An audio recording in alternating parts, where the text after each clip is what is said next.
Ladies and gentlemen, may I have your attention, please? Tonight, we rewrite the rules. The countdown has begun.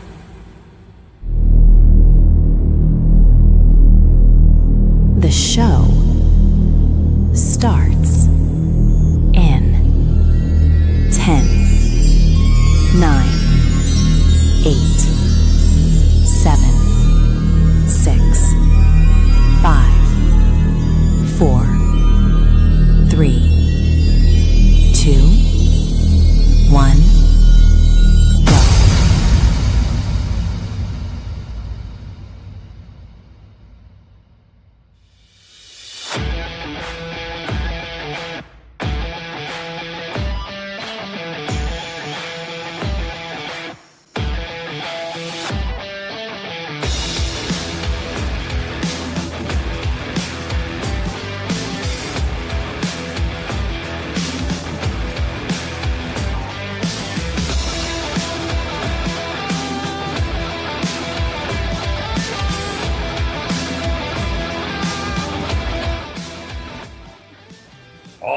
Cheese, man, this is like the fourth, fifth time this week, or the eighth or ninth time this week I've seen you. Are you ready for this, buddy?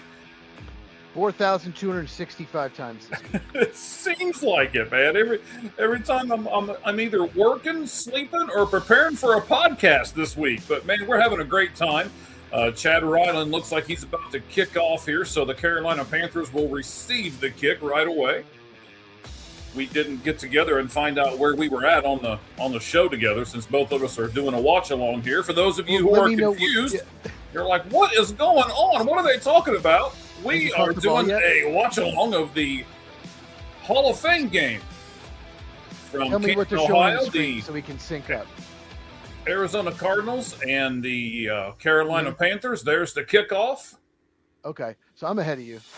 Of course you are. We can never be sunk up. I mean, there's no way. So they're walking. The Panthers are walking down the field right now. Yeah, they're showing Kenny Pickett right now. So yeah. Okay, they are in mine too.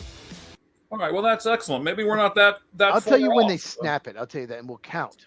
Okay. So see, everybody else gets to be right along with us, and we're trying to figure out exactly how we're sunk up, and that way when one of us calls something on the game, we can know what's going on here. So that'll be great to do for the. Beginning of the show. Did they snap it yet for you? No. Last channel. Okay.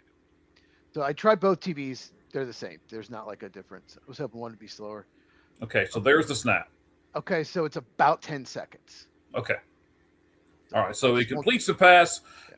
All right, Cheese, we're going to talk a lot of subjects tonight. Obviously we're going to talk about the Carolina Panthers. We're going to talk about the Arizona Cardinals.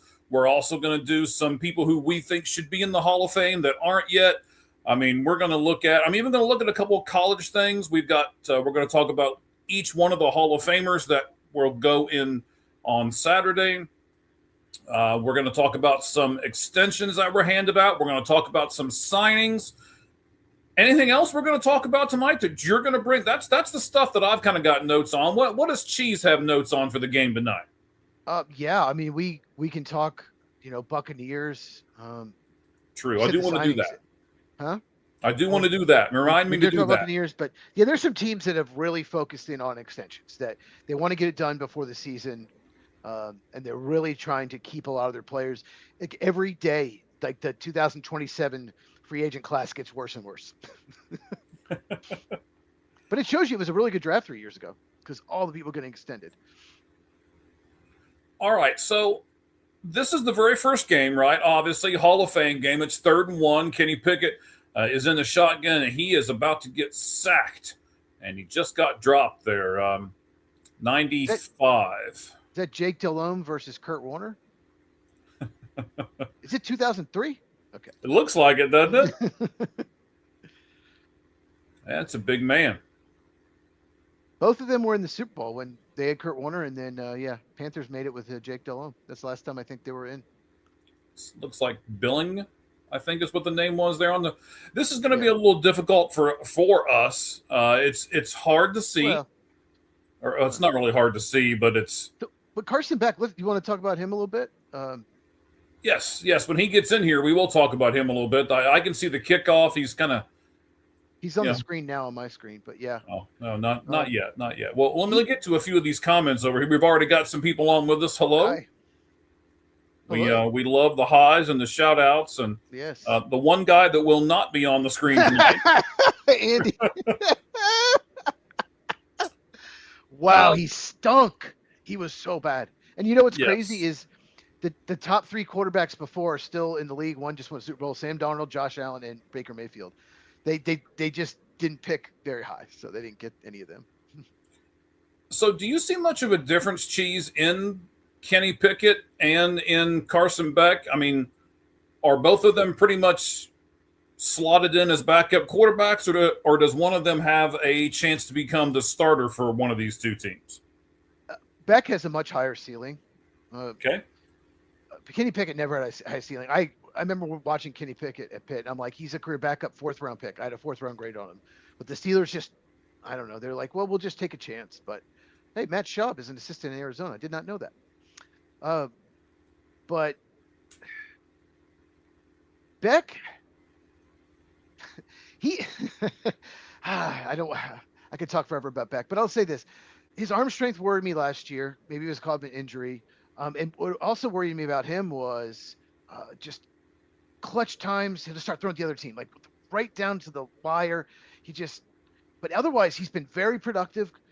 Unbelievable record in college, played for some big time programs. He does have talent. He has NFL talent. But, like I said, the 2 biggest issues for me were how poorly he paid in the clutch, and then the arm strength just was not as good in Miami as it was in Georgia, but it was probably the injury. So his arm strength needs to get back to where it was when he was at Georgia.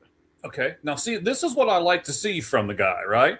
He knows this is it might not be his one and only shot, but he knows this is at least what I'll call his initial shot, right? And so here he goes. He sees the pocket breaking down. He understands it. He goes out, he dives, and he gets the first down. This is something that we want to see out of him, especially if you're an Arizona Cardinals fan, right? Absolutely. Obviously, they're not facing probably hardly any starters on the defense, but that's okay. I mean, if he plays well, if he plays bad against backups, it's not good. But if he plays well, nothing but positive. So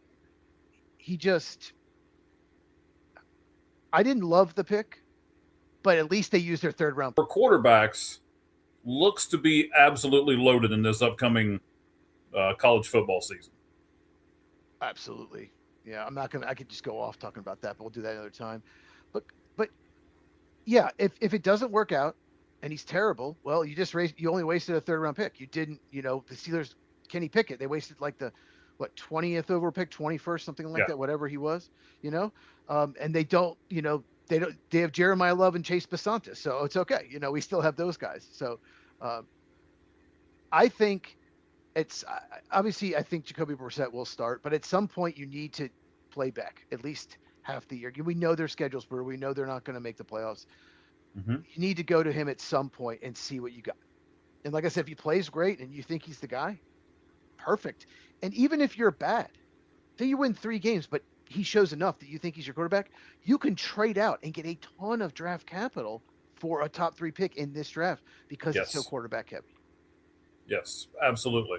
So again, I don't see any scenario really where the Cardinals lose, but I also don't see any scenario where they win much of anything this year because of it. So it's kind of you got to sacrifice a year in order to get better down the road.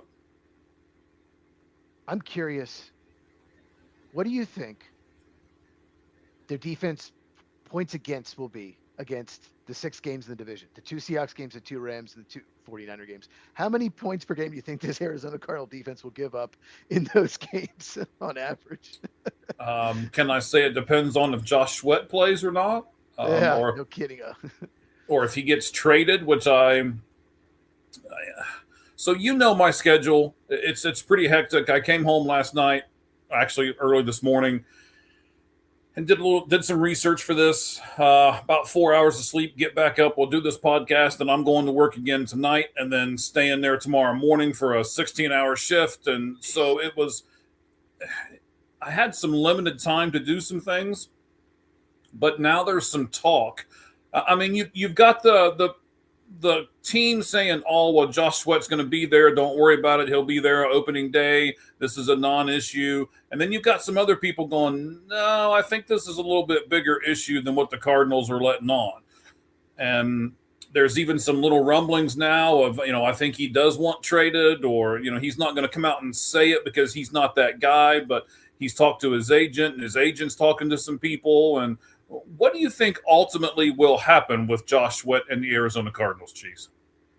Well, as far as what he might demand, like you said, he's not going to do that. He's, but he's in his prime, coming off an amazing year. He is right in his prime, and he came from a winning organization. He wants to keep winning, and he doesn't.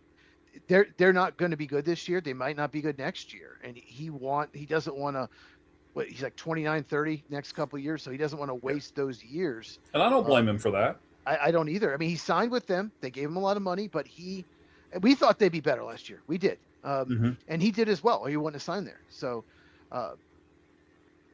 he wants to win. And they say they're not trading him, but I think it's one of those situations.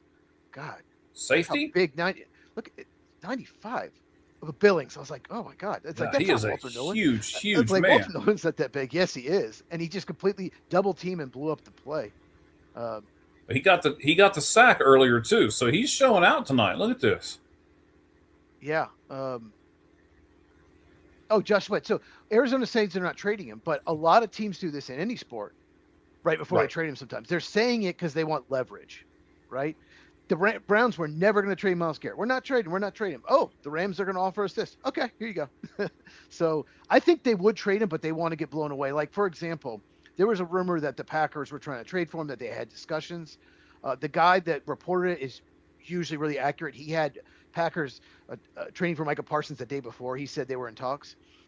But if the Packers offered, say, a third-round pick and Lucas Van Ness, that's not going to get it done. You know what I mean? The Cardinals would be like, okay, and what else? Like, what other picks are you going to send us, or what other player? So I think they want to get blown away. They know they have a guy that had double-digit sacks last year, that 2 sacks in the Super Bowl the year before for the Eagles. Everyone needs pass rush. They know they have a lot of leverage there. So I think they train him, but they have to be blown away. So do you think they want to be blown away by draft picks or players? Either. Or a combination? I think draft picks is probably ideal, because then you can pick but either one. They just want to come off the big-time winners of the deal. The Browns did not trade Myles Garrett till they got a package that even you and me say, we can't believe we're saying this, but the Browns may have gotten the better end of the deal. That's what the Cardinals want. So they're going to want to get blown away by this deal, because they do have a very good edge rusher in Josh Sweat. Yes, but it's a different time in the season. I don't think this late in the season they're going to get blown away by a deal like that, right? Probably not, unless there's some injury to a team that's Super Bowl or bust, and someone like that. You also have to fit his contract in the cap. I don't think it should be too difficult to fit. It's not like he makes $30 million a year or something like that. But I think they're handling it well. They're not going to trade him just to trade him. That makes no sense. They signed him for a reason. And if you don't get the offer you want, just hang on to him.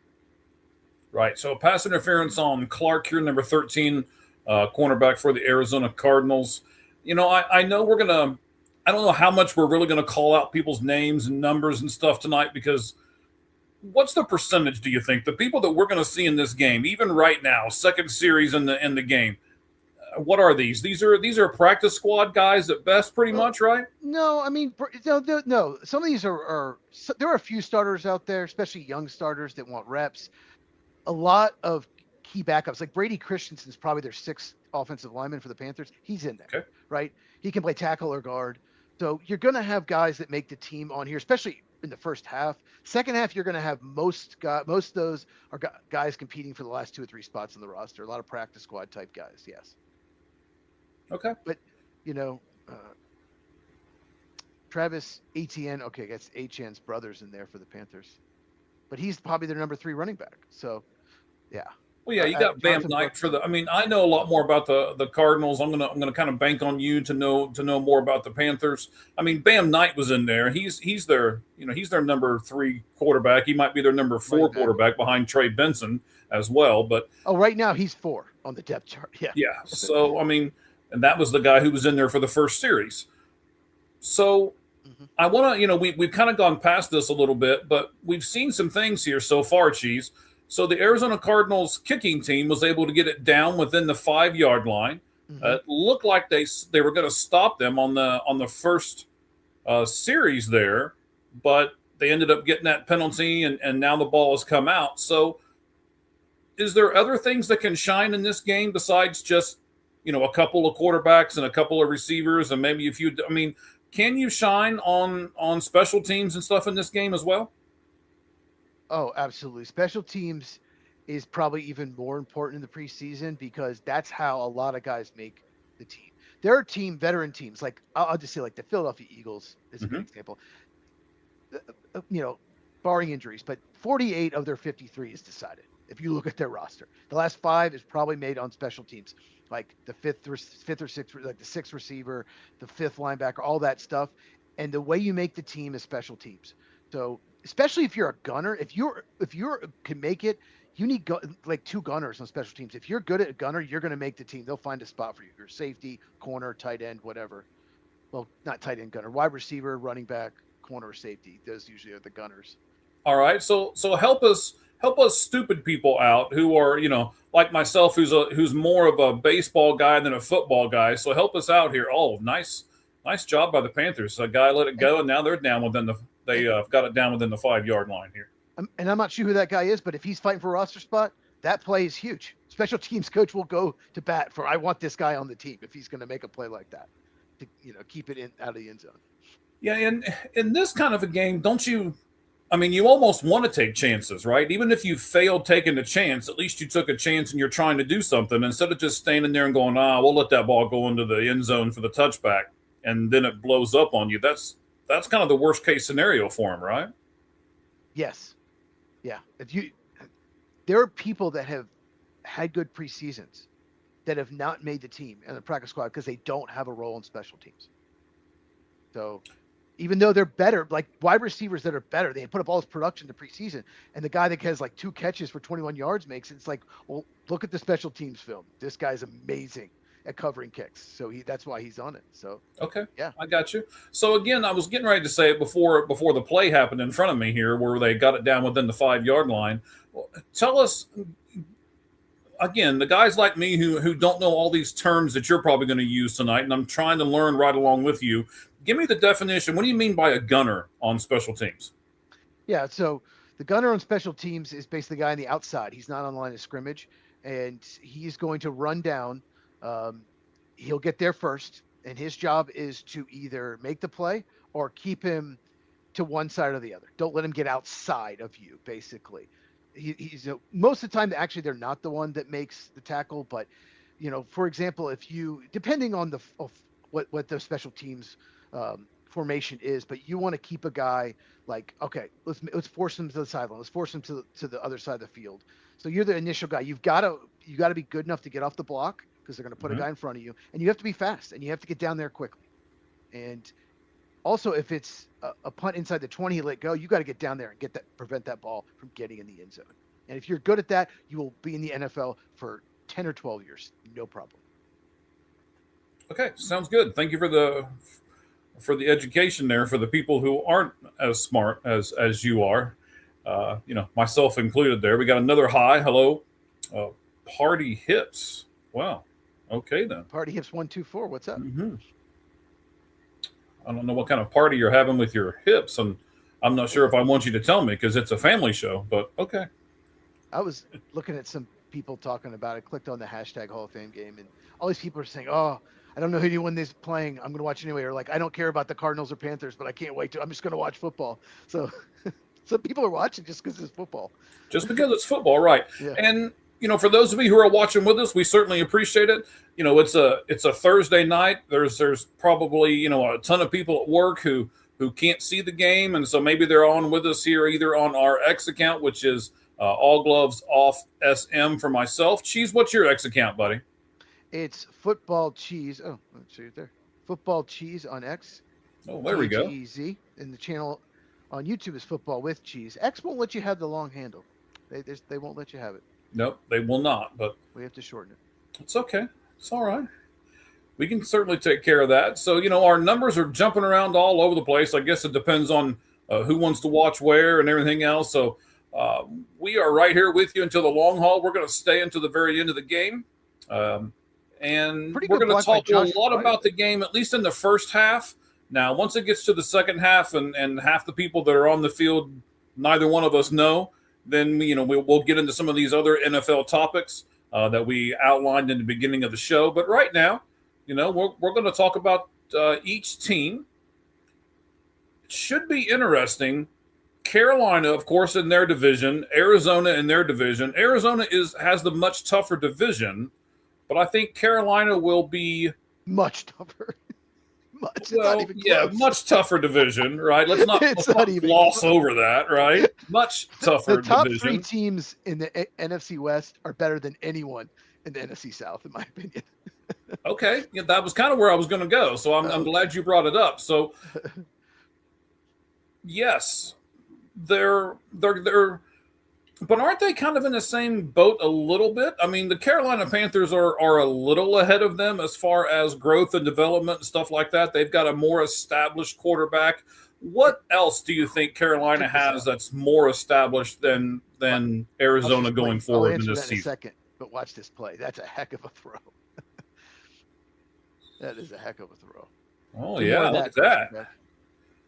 Good move All by right. Brooks. Perfect throw. And of course, Larry Fitzgerald approves on the sideline. So the thing with Carolina is, I really like their offseason. I like their Okay. free agency. I like getting Monroe Freeling and Lee Hunter. Unfortunately, Chris Brazel, excuse me, their third-round pick is out for the year. He's already injured. Really talented receiver from Tennessee, real tall, lanky receiver.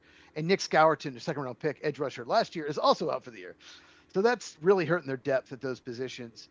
The problem Carolina's going to have is they went 8-9 last year, but they're going to play a first-place schedule because they won the division on a tiebreak, a three-way tiebreak. So their schedule, like compared to like the Saints, is so much tougher. So I think the Panthers will be better, but they might not win the division just because their schedule's tougher than the other guys. So I definitely think they have a better roster, but yeah. Yeah, we'll talk about Tennessee more here in a little bit too. I want to bring up the Arian Carter thing and talk to you about that. I'm sure you have an opinion on it as well. So we'll talk about that before it's all said and done. There's a handoff to Bam Knight. He gets the first down for the Arizona Cardinals. Jalen Brooks was the receiver there that caught that ball. Mm-hmm. Great double move there, or stutter step, I guess is what you called it. Yeah, we're going to see some plays, right? We're going to see some players because, as you said, especially in the first quarter, there's a lot of these guys who are trying to make backup roles. There's a lot of these guys who are trying to at least be considered. Because what happens after this game, Cheese? I mean, do you really have a list of players on, the coaches and the staff have a list of players and they're like, nope, this guy didn't perform well, so we're going to take this guy's name off. And nope, this guy didn't do well, so when this guy did, so let's raise him up a few notches on the chart. I mean, what really happens at the end of this game? So I think every team's different. Okay. I think some teams, they will get together. The coaches will all get together. Who do you like? And then they email the front office or they meet with them separately. Maybe they get together. But I think like some guys just are terrible the first preseason game and still make the team. Like they improve throughout the camp. Like, okay, so I'm sorry. I'm not trying to interrupt you, but I'm going to for a second because look at this throw. So this is a different type of throw, right? But you want to see the quarterback make all these throws. There's an absolute rocket over the middle of the field, right on the guy's shoulder. oh, Basantis And then is in he there, by the way. does the touch pass earlier. This is what you want to see from Carson Beck, right? Yeah, I tell you what, I'm encouraged. By the way, Basantis number 57 is in there. I'm kind of trying to watch the offensive line. Okay. Josh Fryer's having good games. 78, former Buckeye. He looks like he's moving some people. So I tell you what's encouraging about Mike LaFleur. I've seen a lot of play action so far. We didn't see enough of that last year with Arizona. Maybe because they're behind a lot, but there just wasn't enough play action, and you need that in the NFL. It's a lot of teams get a lot of their big plays on play action. I tell you what, Carson Beck looks. Josh Rosen looks real comfortable.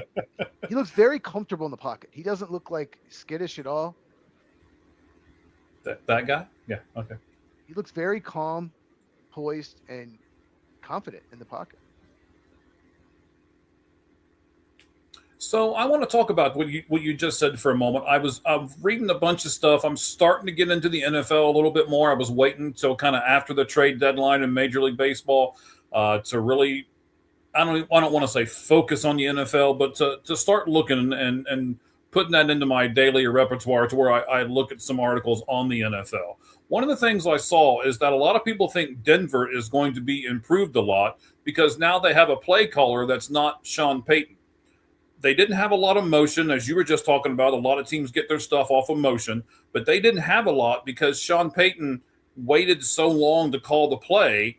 And then by the time the play got called and then the huddle went and then they go up to the line of scrimmage and all of this, there's no time to do any kind of motion. You just have to run the play. Is there really something to that, Cheese, as far as that part goes? And do you think Denver will be better because of it? The more motion, the more chaos. You have to be on the same page. It helps when you have, like, Buffalo does a ton of it, but their offensive line had been together for years last year. You have to be on the same page, but it creates chaos. The defense has to, adjust to it. They have to point, okay, this guy runs the motion. You get this guy, you get that guy. Okay. Pre-snap motion is really important. Play actions. If you do not excel at play, if you're not doing play action passes, then you're not keeping the defense honest. It's easier to scheme against. You got to do that.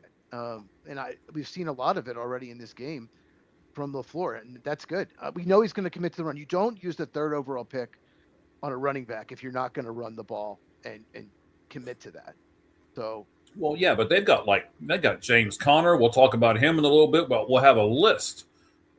I am impressed with this. That's another good throw. I know he didn't make it into the end zone. I want to watch this throw on replay here. I'm sure they're going to show it to us here as they completed the pass to Kiner. Extremely accurate, right where it needed to be. I was going to ask, is that where that throw needed to be? Because partially that throw kept him from going into the end zone, but that's what you want, is that low throw right there where he can at least catch it and get to the 1 yard line, right? It either needs to be complete or it needs to be to your guy or incomplete. It can't be intercepted, so you have to throw it low. If it goes incomplete, so what? But you cannot throw that high over the middle. You can't throw the ball high over the middle anyway, but there's some quarterbacks like Jalen Hurts refuse to throw across the middle. A.J. Brown just lost it. Like, we get so frustrated when he gets open in the middle because it leads to more interceptions. If you throw outside the numbers, way fewer interceptions. But if you do throw over the middle, you just gotta either throw it low or incomplete low or to your guy. You can't miss high. So that was a really accurate pass there. And when you say outside the numbers, you don't mean on the football field. What you're talking about outside the numbers is outside the numbers on the uniform of the receiver, right? Well, just outside the hash marks, outside receivers. Oh, okay, so you are referring to the numbers on the field. Yeah, basically, it's just if you look at the number of throws across the middle, like 3 times more likely to be intercepted because it goes high, gets tipped more, could be tipped at the line of scrimmage more. So a lot of quarterbacks just do not like to throw across the middle. And then you got some that love to throw across. Trevor Lawrence, he loves throwing across the middle, But even Peyton Manning hardly did it, to be honest with you. He didn't throw across the middle. It was outside to Reggie Wayne and Marvin Harrison. That's what he wanted to do. And then if that wasn't there, he'd check it down Dallas Clark. That was Peyton Manning. But he was so good at it. It worked. It absolutely worked. And you mentioned Reggie Wayne. That might be on one of our lists here in just a little bit. We're going to talk about people who should be in the NFL Hall of Fame, and we'll do some of those things more into halftime and into the second half. But we're going to talk about the 2 teams that are in this right now, and then we'll at least kind of sort of halfway call the game, and we'll go from there. So that way, everybody that's listening to us, especially if you're at work, Yeah, we should look into that. Wednesday, September 9th. Maybe we'll do that game. It's another game to where a lot of people are probably going to be at work on a Wednesday, and I think those games work really well for us to do some things on. So you never know. We might try to do that game as well. We got 5 guys that are going into the Hall of Fame. We'll talk about all 5 of those, and then again we'll do a little bit between the two of us of some names that we think should be in the Hall of Fame, but are not yet into it. Let's tease it a little bit, Cheese. I think the Baseball Hall of Fame is really prestigious. I mean, it's really hard to get into the Baseball Hall of Fame. Do you think it's as hard to get into the Football Hall of Fame, or do you think it's a little more lax? A little more lax. It's a little more lax because of like injuries and longevity is harder, so they let people in. Baseball, you have to play it long enough and put up certain numbers. You're not sniffing it. So I think it's much easier to get in the NFL Hall of Fame than baseball. Absolutely. Okay. So Kiner just scores on a 1-yard run. They went 13 plays and 96 yards, a little over 7 minutes to do that. This is the guy who just caught the pass right before we went to break and came back. Is this one of those things, Cheese, you think they're rewarding that guy who caught that pass and all of that? Or is that just this is the play call, this is what we're going with, and things like that? Probably just that this is the play call. I think that's just the play call. All right, here we go with the snap for the extra point. And it is good. So 14:55 in the second quarter, just 5 seconds in. Arizona is up 7-0. Is this a big deal that Carolina gave this up this early? I mean, what can we take away from Arizona scoring the first touchdown in this game and looking, I don't want to say dominant, but looking pretty good going down the field doing it, Chiefs? It just says that, they're moving the ball. They're running the ball. Carson Beck looks very in control. He's just looks very poised in the pocket, and they just went right down the field. They just look good. They're up front. They're run blocking really well.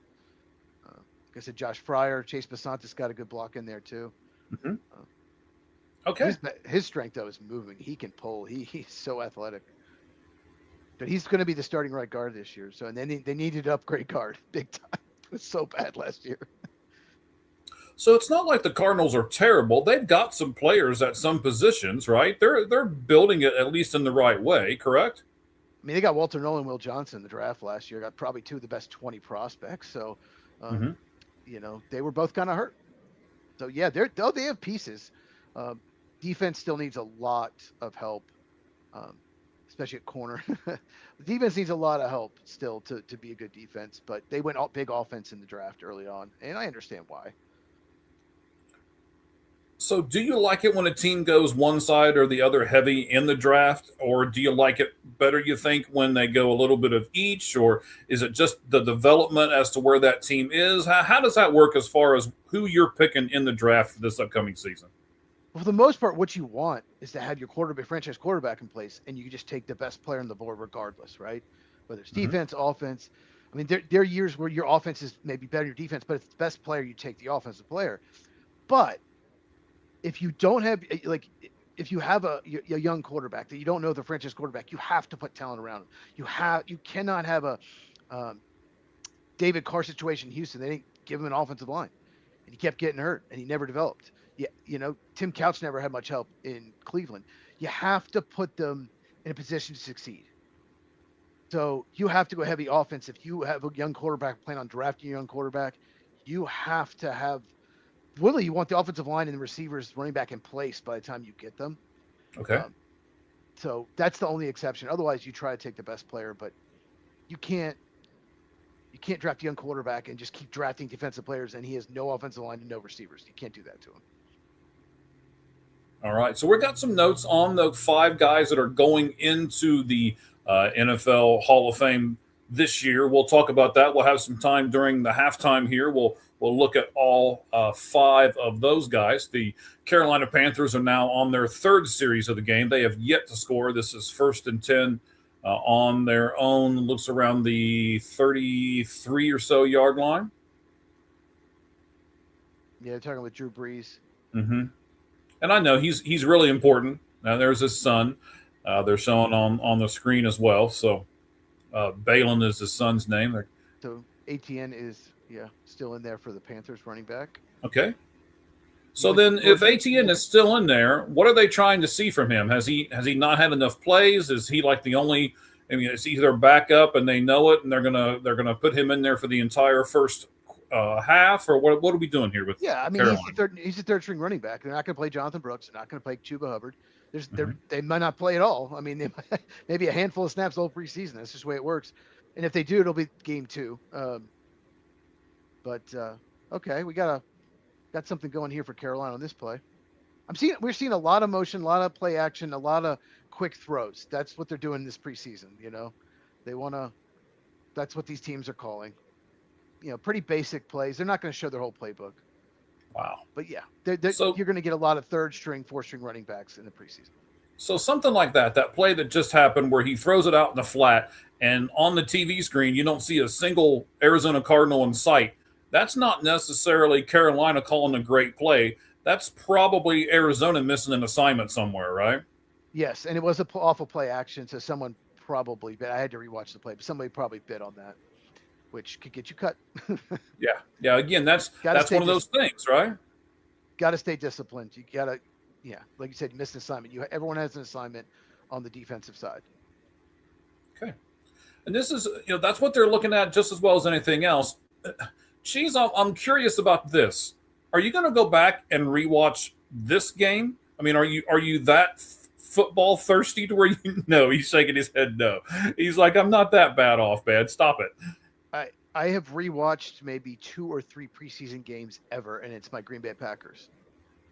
And that's just because I recorded an NFL Network, and it went so well, and some of the young players, and this has been years. We're talking like probably at least 8, maybe 10 years ago, and I just wanted to watch it again or watch that quarter again. But no, preseason, no, definitely not. And even back then, starters would play more. Nowadays, it's no one. It's a lot of the best quarterbacks in the league. They're not even going to play one snap. A lot of them in the entire preseason. So then, do we really need 3 preseason football games?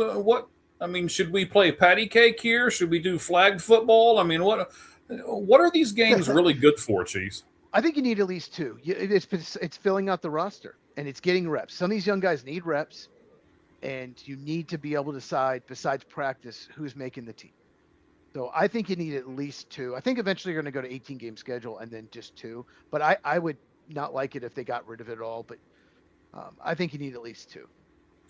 So even a game like this, when this game doesn't matter, and this is still a little more of a pressure cooker than what practice is. Yes. Absolutely. I mean, this practice, a lot of times sometimes you're not in pads. It's just hard to simulate.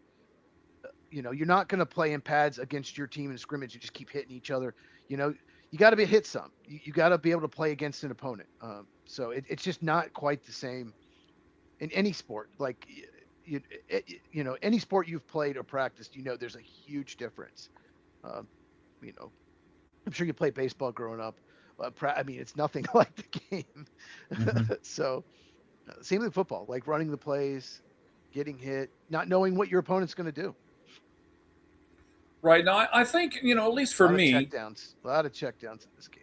Yeah. So the Keys is doing pretty well actually on the corner for. Interesting. AJ Dillon is on the Panthers. I did not know he signed there. A former Green Bay Packer and Philadelphia Eagle. I had no idea he's still in the league. He's just not very good. He's a second-round bust of the Green Bay Packers.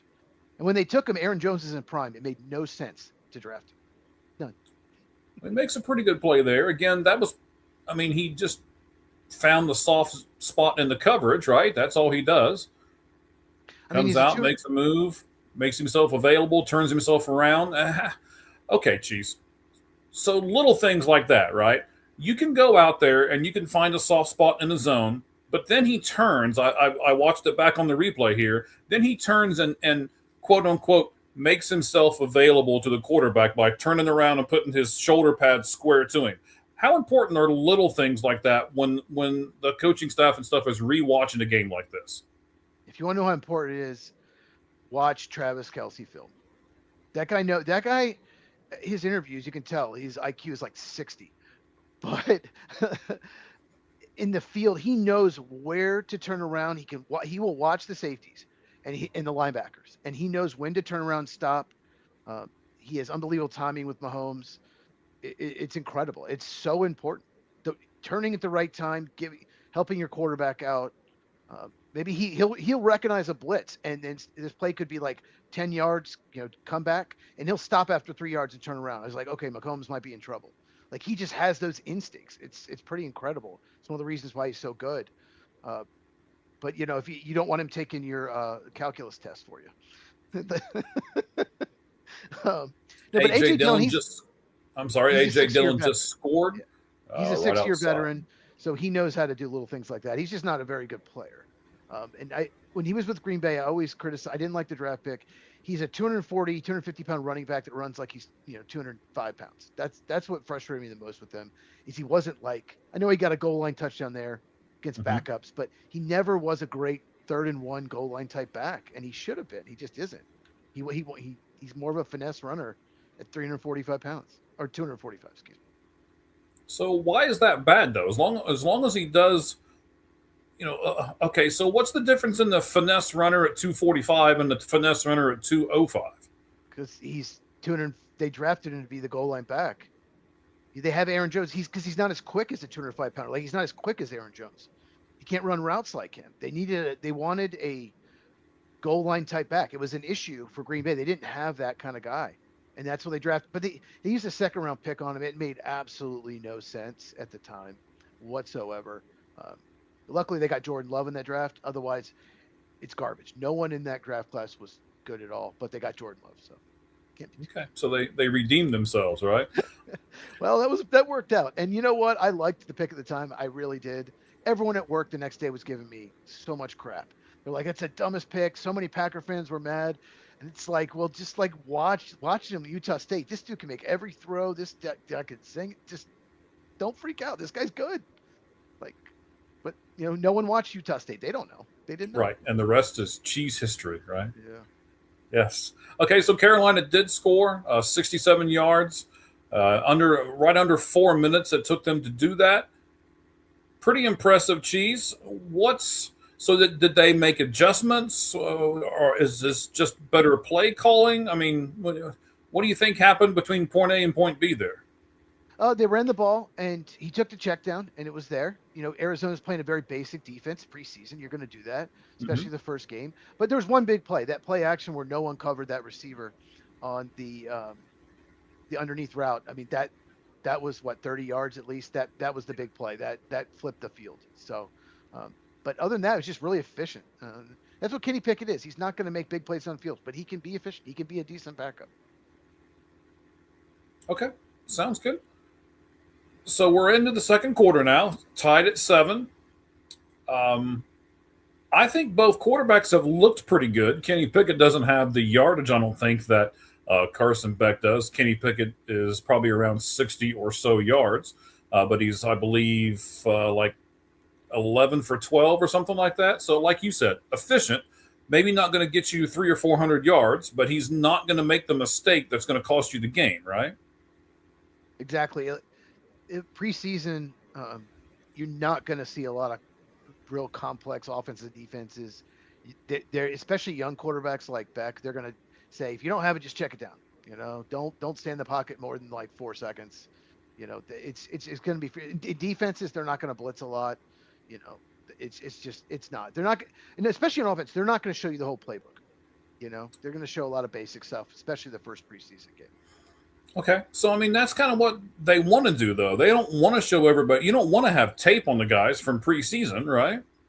Right, but at the same time, I would like to see Carson Beck run the whole offense. Carson Beck, they will in the practice, but we're not going to see that. I want them to make the 25-yard out route, rollout, down the field, chuck it down the field. We're not going to see that. And as I say that, they just ran a big line route. You're way ahead of me now. So. Oh, and that's such a good play. Okay, well now I'm going to stare at the screen for a second and figure out what's going on here. Wow, Carson Beck chucking it down the field, all the way down to the 18-yard line, and he took a heck of a hit. Jalen Brooks is having a game. That's yes, the second big play he's made. Is he making the team? I think he's gonna take Marvin Harrison Jr.'s spot. He's got to show something. It was just another good move. Like he burned the corner both times. Stutter step last time, but that might have been a wheel route. Yeah, I'm getting ready to watch it again here. He takes actually. You could have called the hit there at the end. You could have called that. He looked like he pushed him in the head. And Bam Knight is still in there at running back. Fryer's still in there. Josh Fryer. Yeah, he did kind of lead with his head as far as the tackle on Brooks. He's got three receptions so far in this game for 99 yards. And we're 10 minutes and 15 seconds into the second quarter. Well, not into the second quarter. We're at 10-10 of the second quarter. I should have said it that way. But I love that play call. Let's open it up. Let's see what he can do. Well, yeah, because you're challenging the receiver there, right? You're saying, okay, just run. Get yourself open, but we want it 60 yards down the field. You're challenging your quarterback right there, like, okay, this is where we're going. Now, what happens if that play doesn't work and then you've got to do something different? I'm really impressed with Carson Beck on there. Pressure right in his face. He could have tried to make a play. Nope, he threw it in the ground. No chance to be intercepted. Mm-hmm. I really like that. Huh. I remember somebody saying a few weeks ago, probably a couple months ago now, that Carson Beck would be the starting quarterback for the Cardinals. I mean, I don't want to, it's like 4 series, so I don't want to get all giddy on it yet, but I would give Carson Beck a pretty good grade here so far, right? 9 of 11 so far. Yeah, I mean, the 2 big plays, he made the throws. It was put it right there. The ball placement's been outstanding. This has never been his issue, though. Like, running an offense has never been his issue.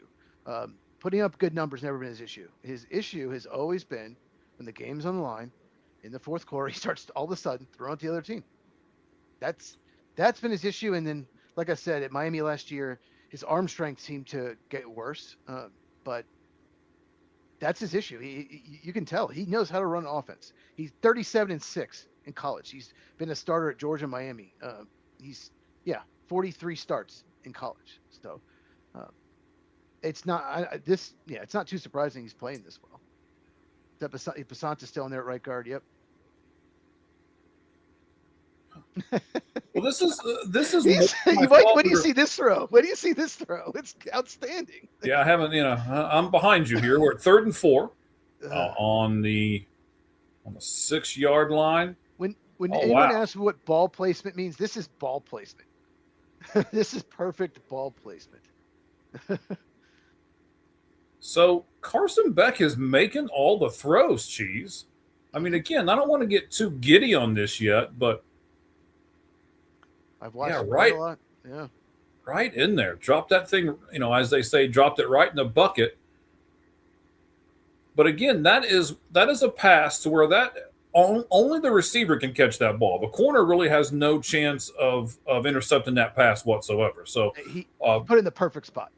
Yeah, they went 60 yards in 4 plays in just over a minute to score this. That's what I want to see, though, in this preseason. I want to see high scoring. I want to see plays like that. I want to see, I don't want to see all dink and dunks the whole time. Early on, that's kind of what it was. But I really like the play calling there on that drive. I'm a little impressed. I mean, this is the Carolina Panthers and it's preseason. But I think for Cardinals fans who are going to come into this season with very low expectations, does a good preseason game increase those expectations at all? Yeah, of course. Like I said, he's not going against there's probably 0 starters, maybe 1 or 2 for the Panthers in there on defense. So you got to take it with a grain of salt. But at the same time, he's not playing bad. He's playing great. He's playing really good. Mm-hmm. So yeah, you expect him to play well, but he's been better than well. So yeah, it's definitely encouraging. It'd be really concerning if he was playing bad. Because it is a bunch of backups. But yeah. But I also think he's throwing to a bunch of backups, right? He's got a bunch of backups in front of him on the line and stuff like that. So it's not like the Cardinals have all their starters out there and the Panthers are playing with their 3rd strings. I mean, they're all backups basically. Yeah, the guy who caught that touchdown, I had never heard of him. His name is Simi Fukuoka, maybe. Sure. He went to Stanford. He's a 6-year pro. Played for the Cowboys, Steelers, Chargers, now Cardinals. 6'4", 225. Good size. Obviously, that's the person you want to throw in the red zone, 6'4", 225. But I'd never heard of him. So. And if you've never heard of him before, he's been in the league for 6 years. Don't exactly watch a lot of Stanford film. Well, but still, that. So I think every once in a while, some of these teams that are the bottom part of the league, they have the ability to grab some players off of other teams, right? So I know how that works as far as Major League Baseball, because I'm the baseball guy. You're really far down there, and when people become available, they start with the 32nd team and then the 31st team and the 30th team and all of that. Is that the same way it works in football as far as that part goes? When someone's available, that's how they pick the people off of, when they cut them or release them or whatever? How does that work?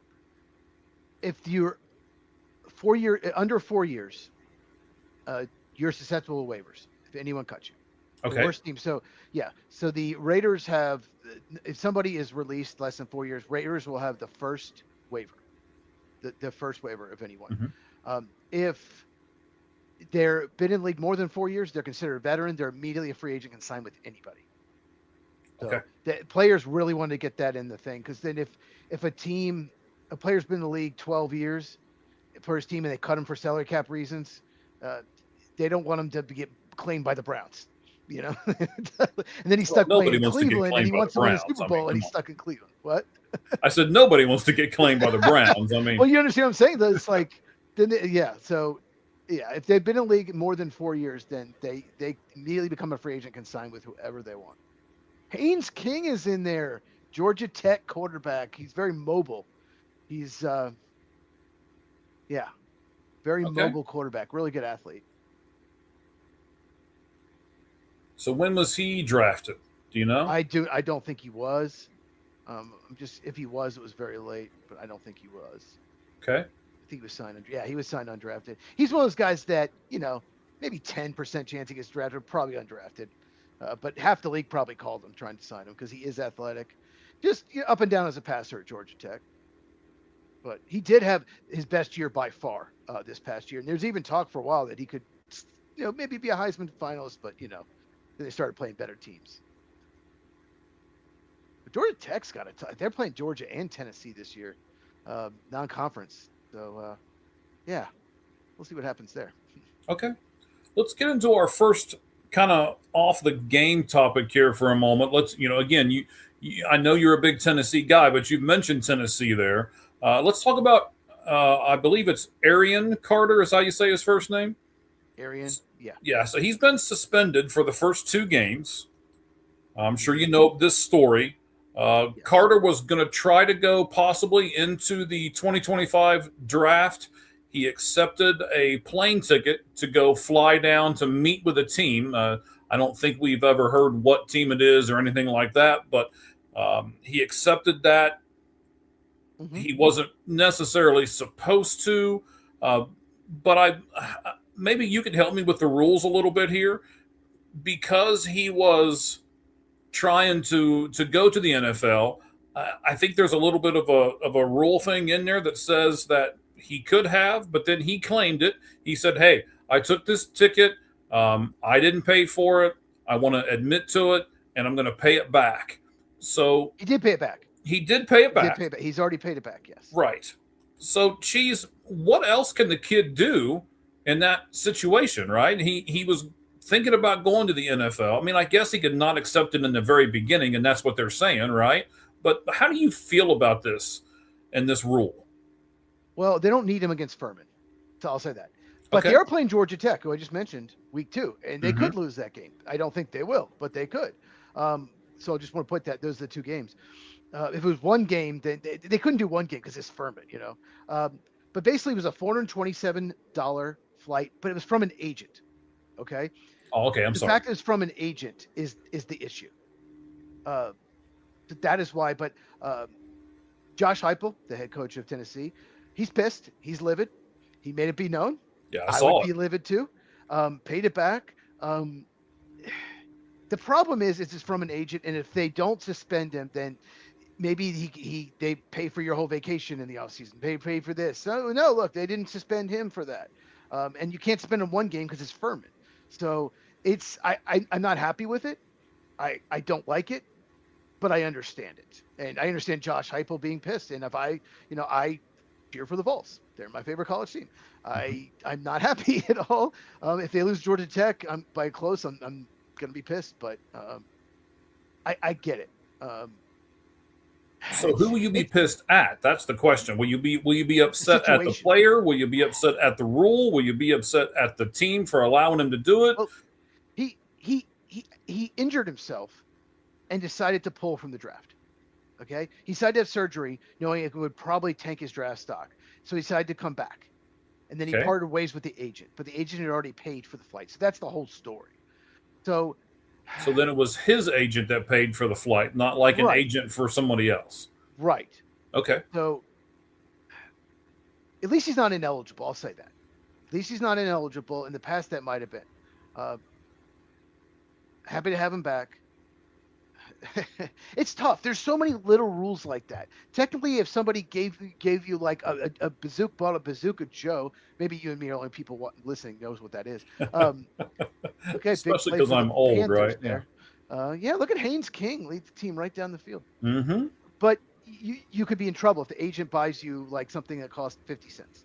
You could be in trouble. Like you can't accept gifts from agents. That's just, and I get why that's the rule, because then every agent will give you gifts to try to assign you. Another play action play that works really well. A lot of play action. I like it.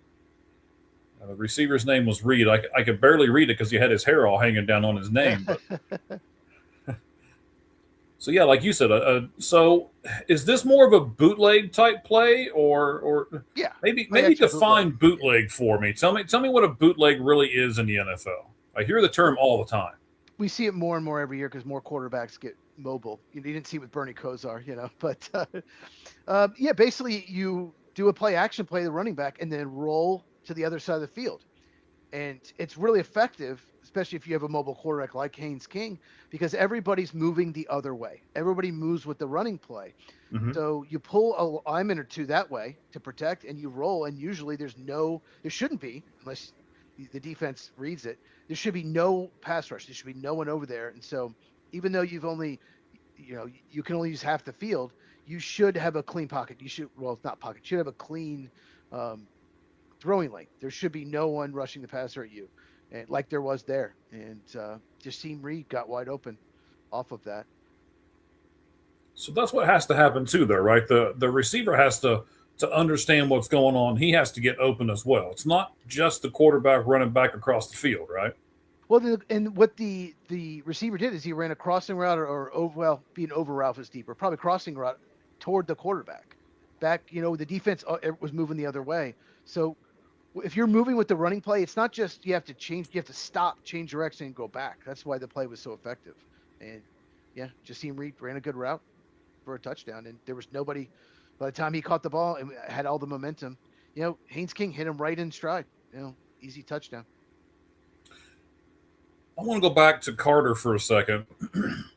Do you think the NCAA should change some of these rules? Because when they made these rules, NIL wasn't in effect. And there's a lot of things that have changed in college football, but it seems like the rules that you can break haven't changed. Is that a problem, Cheese? There's so much cheating. There's so many little rules there, and then some people get away with this, and it's a mess. It's tough. NIL, I don't love it. Obviously, we both don't like it. It has solved some of those rules, but this is such a tough topic because I understand why he was suspended, but for $427 and paid it back. And he admitted to it. It's not like he was trying to hide it. That's my thing. He wasn't trying to hide it. He came out and said, "Hey, this is what I did. It was probably wrong, and I apologize for it. And I've already paid it back." Like I said, what else do you want the kid to do? And he's a really good linebacker, and he's probably going to play in the NFL. Is he going to be Luke Kuechly NFL? God no. Okay. Let's not go there. Okay. But it's there's only one of the games where they'll need him, and they're probably going to beat Georgia Tech anyway. You never know. I don't know what the spread will be in the game. I'm guessing between 10 and 15 points, something like that. But might be at Georgia Tech too. I'm not sure. But it's $427. He paid it back. He decided to come back to school. It's like, come on, like. but if obviously if an agent, buys you a Range Rover, and you're caught with that, even if you pay it back, you're paying it back because someone in the NIL money, some booster, gave you the money to pay it back. No, that's true. So, yeah. It's a tough call, but I'm not happy that he suspended, to be honest. To answer but as you just said, I can understand why he got suspended. And it actually started out with 3 games, and they knocked it down to 2 games. Yeah, I'm not sure who they play week 3. But it could be huge. Let me see. I mean, their schedule's brutal. I mean, it's SEC. Although, actually, I think they have one of the lighter SEC schedules. Some teams, like, was it Oklahoma? They have a stretch. The last 4 games against top 15 teams or something. Okay, so their third game is Kennesaw State. So it doesn't really matter. They'll win that game anyway. So 2 or 3 doesn't matter. Unless you're picking Kennesaw State to go to the playoff. I don't know if you will. I'm sorry, if I'm picking who?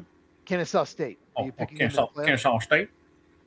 Hey, I'm going to give you credit, and I'll give it to you again when we do our college football preview. Uh-oh. We did underrated team of every conference. You said Duke. You said Duke, and they won the ACC. So I got to give you credit there. I was like, what? Duke? No way. I've got another one for you. We'll do our college football previews and stuff later. I've got another one that I think is going to be really good this coming season. I think a lot of people have picked them the last couple of years, and they haven't been very good. But I think their schedule the last couple of years has had a lot to do with that. And I'm going to pick them because You're not of gonna their pick Michigan, are you? No, I will. I don't care if Michigan played the Sisters of the Poor every week. Because their schedule has been brutal. I still wouldn't pick them. Okay, because their schedule's much easier in Michigan than it has been. But okay, well, I'm not going to bring up who you picked to win the national title. I'm not going to bring that up at all. Okay, yeah, don't do that. No, only good vibes for this show. Wait for the next one, would you? And we're not going to mention who I picked to win the Heisman. We're not going to do that either. No, we won't do that. No, we won't. Oh, all right. So I don't know if you saw the play a couple plays ago where it looks like there was an out route of some kind, and the ball wasn't even close to the receiver. Oh. You and I really won't know if that was a receiver mess up or the quarterback mess up, right? We won't. I'd have to see it again. I could guess, but this play you're about to see that's not on Beck. That's good ball placement. He put it right where it needed to be. That's on the receiver. So they're gonna have to punt now. Yeah, so that's an outside shoulder throw, right? He put it right where it needed to be. It's got to be caught. And there's a flag on the play, though. Okay. They went and they're talking to Greg Olson, so I didn't. Is there a flag? Yes. Okay. Yeah, they're doing all kinds of stuff here. This is, and I totally get this. This is the Hall of Fame game, right? We're gonna do some extracurricular stuff, and so are you and I. We're gonna do it too. You got to understand as well, for those of you who are watching us right at the moment, we can't hear anything that's going on. We're just doing visuals, and then we look back at each other, and then we look at our notes, and I'm not complaining of any stretch of the imagination, but it is a little hard to keep up with some of the stuff here. So I'm pretty sure there was a flag on the play. Have they done anything with that yet? Because you're a little ahead of me. Well, they got a first down. It was 4th and 10, so they got something, but they're talking to the people, so I didn't see what the penalty was. They didn't show it, but clearly, I think they called pass interference on the play. Anyone in the comments, let us know, but I think they called pass interference. It looked like there was some contact. I didn't look like egregious, but I think that's what they called. But it would make sense why he didn't catch the ball if he was interfered with. So when we're doing a preseason game like this, and the players are playing in a preseason game like this, do you want the penalties to be called exactly like they are in a regular season game? Do you want them to kind of protect the players a little bit and maybe call a tighter game? Do you want them to let it go and let your athleticism show? Oh no! Uh-oh. Ben Knight doesn't want to make the team. That's what I think.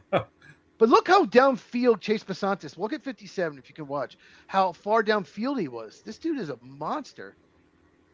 Oh, he gives up the ball, yeah. Wow, you're right. He was way down there.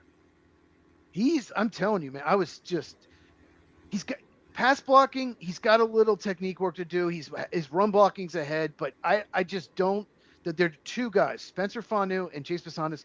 Offensive linemen are not supposed to be able to move and get downfield that quickly like that.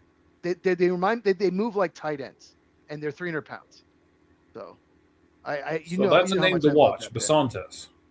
Chase Bisontis. You know how much I love when the Cardinals took him. You know how much I love that pick.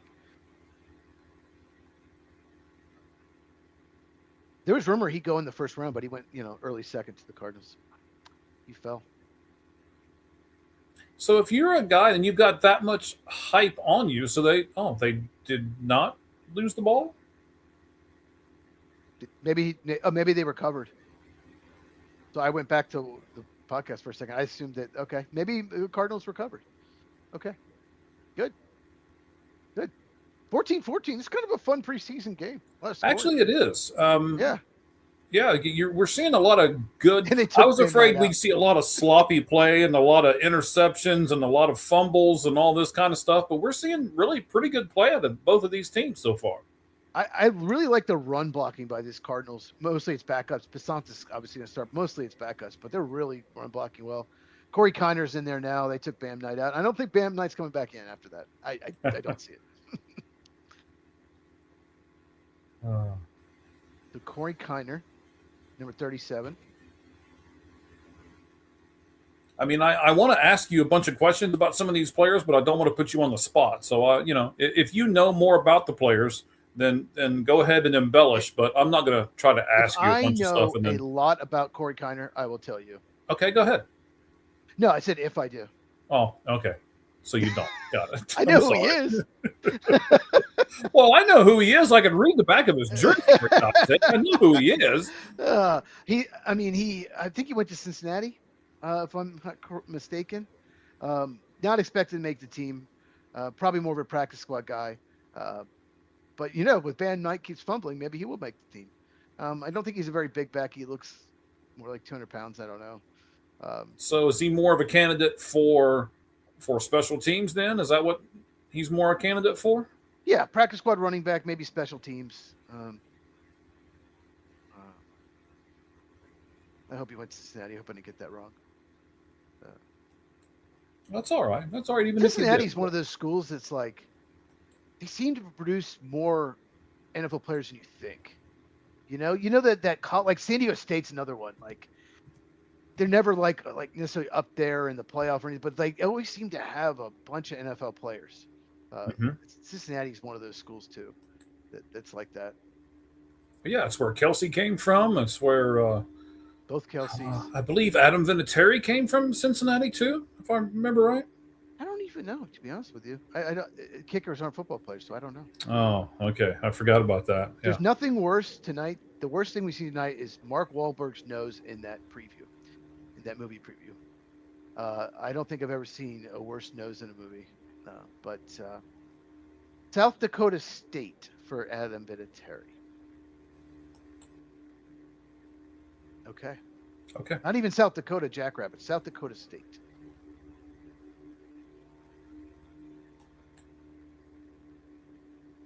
Let me look up Corey Kiner. Oh, you know what? I like Chase Bisontis now. I'm looking at some of these players real fast as we're doing some things. So my wife says I can't multitask. She's wrong. Corey Kiner went to Cincinnati. I was right. He put up huge numbers there actually, and was signed undrafted last year. Looks like by the Cardinals. Oh, actually, he signed with the 49ers last year. They cut him. Now he was on Minnesota practice squad. Now he's on the Cardinals. Okay. All right. Well, we need all that information, buddy. We appreciate you updating us on everything. I love like trivia. I love guessing like draft and where they went to school, right? So I like getting it right. And I know you do, so I kind of like asking you about all that kind of stuff. But then again, I don't want to, necessarily put you on the spot all at the same time. So I don't mind saying I don't know. You asking me the trade deadline special. There are a couple guys I'm like I don't really know who that is. Right? I know. It's why I was like, oh, I did that to him again. I don't care. No, like some bullpen guys on teams I don't watch. It's like I'm not going to know who that is. Probably like some of them I'm not going to know.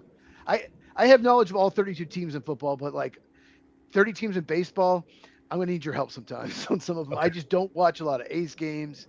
I don't watch a lot of what's Angels games, stuff like that. I'm not gonna know all the players on those teams, especially they haven't played the Braves or Cubs recently. So I'm liking Basantes here because he's a few years younger than me at 22 years old, but we share the same birthday. So June 10th. Oh, he could be your grandson. He could maybe be my great grandson. Okay, man. shares a birthday. Yeah. Mm-hmm.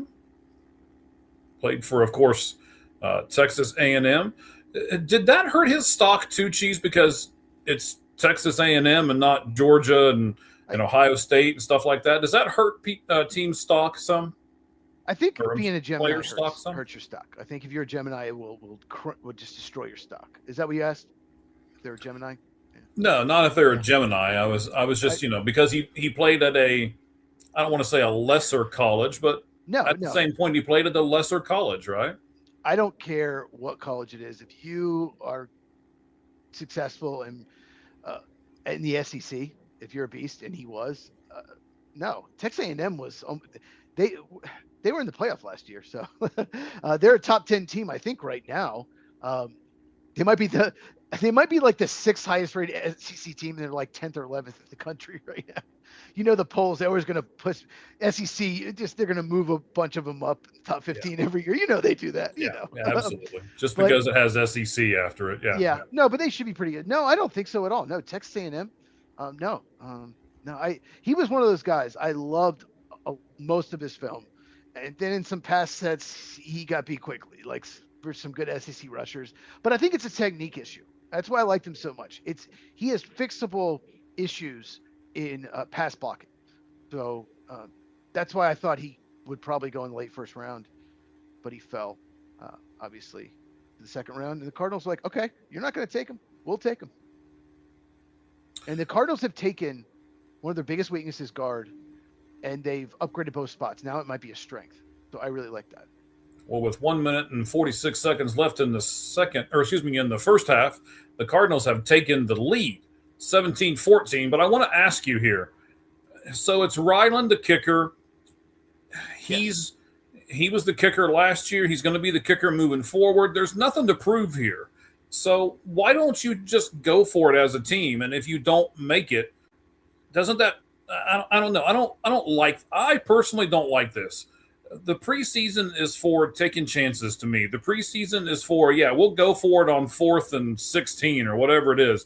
Here's the play call. Let's see if we can execute it, right? Or do you like it? Okay, they're playing safe. They're trying to, quote unquote, win this game. I agree with you, but I'll tell you why they're doing it. Because some of those guys that, are playing on the kicking unit, they want to kick some. Right? Not just extra points. They want to try field goals because they're going to have to. Some of these guys might be rookies or backup offensive linemen, and they want to play together. And you have to run some kicking special team snaps besides extra points. That's why. I agree with you. I'd much rather they just go for that.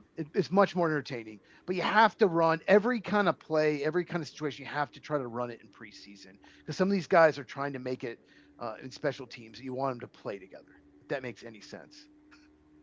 I mean, it does, but I don't know. I agree with you, though. I'd rather not see that. But. And it's not for my entertainment purposes whatsoever. I'm not trying to be, the guy or anything like that. That's not what I'm after whatsoever. I just want, as a fan, I want to see if they can do it. And as a fan, if they go for it on 4th and 16 and they don't do it, I'm like, oh, well, okay. At least they went for it. I mean, that's kind of the way I would look at it. And I wouldn't look at it as a bust, or I wouldn't be upset. We should never have gone for this play. No, I want them to. And because if they do it and they get it done, I'm like, yes, there we go. Oh my God. They're going to show Mr. Taylor Swift, Travis Kelce. I agree with you. I'm telling you, Sean McVay wouldn't kick it there even the preseason.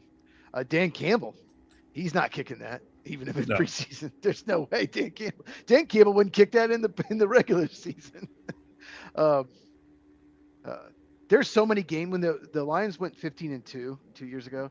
they won like 3 games where he could have kicked the field goal in overtime and just went for it anyway, and they got it. Like they had a stretch where they went 6 for 6 on 4th downs, like inside of 2 minutes. They kept getting it. Kind of bite them in the butt last year. They weren't as successful, but yeah, certain coaches also, like Mike McDonald of the Seahawks, he's kicking it there. He kicked every field goal opportunity. Oh, 4th and 2, I'm kicking the field goal in the Super Bowl. He took the points, and it worked because the Seahawks were a lot better than the Patriots. But certain coaches will kick it, and some will go for it. And Mike LaFleur, if he's like his brother, he will kick it every time. I've got a couple of interesting stats that I want to get to with Larry Fitzgerald here, but I want to ask you this first. You're going to hear us say, so many time Pro Bowl selection and so many time All Pro. Talk to me for a minute, Cheese. Does the Pro Bowl mean as much now as it did? And when you hear a guy that's all Pro Bowl, or he was first team, or he was second team, and does any of that stuff really move the needle for you anymore, or has it really diminished over the years in the NFL? I think All Pro does. I think it always will. How many times you're All Pro could definitely help you get in the Hall of Fame or not. Pro Bowl, well, if Shedeur Sanders makes it, then it's broken system. Shedeur Sanders made the Pro Bowl. He was probably, I was going to say he's the worst quarterback in NFL last year, but J.J. McCarthy and Dylan Gabriel also played. His teammate Dylan Gabriel, but he was probably bottom 3 quarterback in the league, and he made it. So fan voting, we've seen the All-Star game. There were we talked about this. There are baseball players that didn't deserve to be in, but All Pro I think matters. Pro Bowl at this point, yeah, if you make 10 Pro Bowls, you're very good. But just making a Pro Bowl, no, it doesn't mean as much. So this is interesting. As I'm watching this game, they're doing the 2-minute offense, right? With a different quarterback, with a different line, with a bunch of different receivers.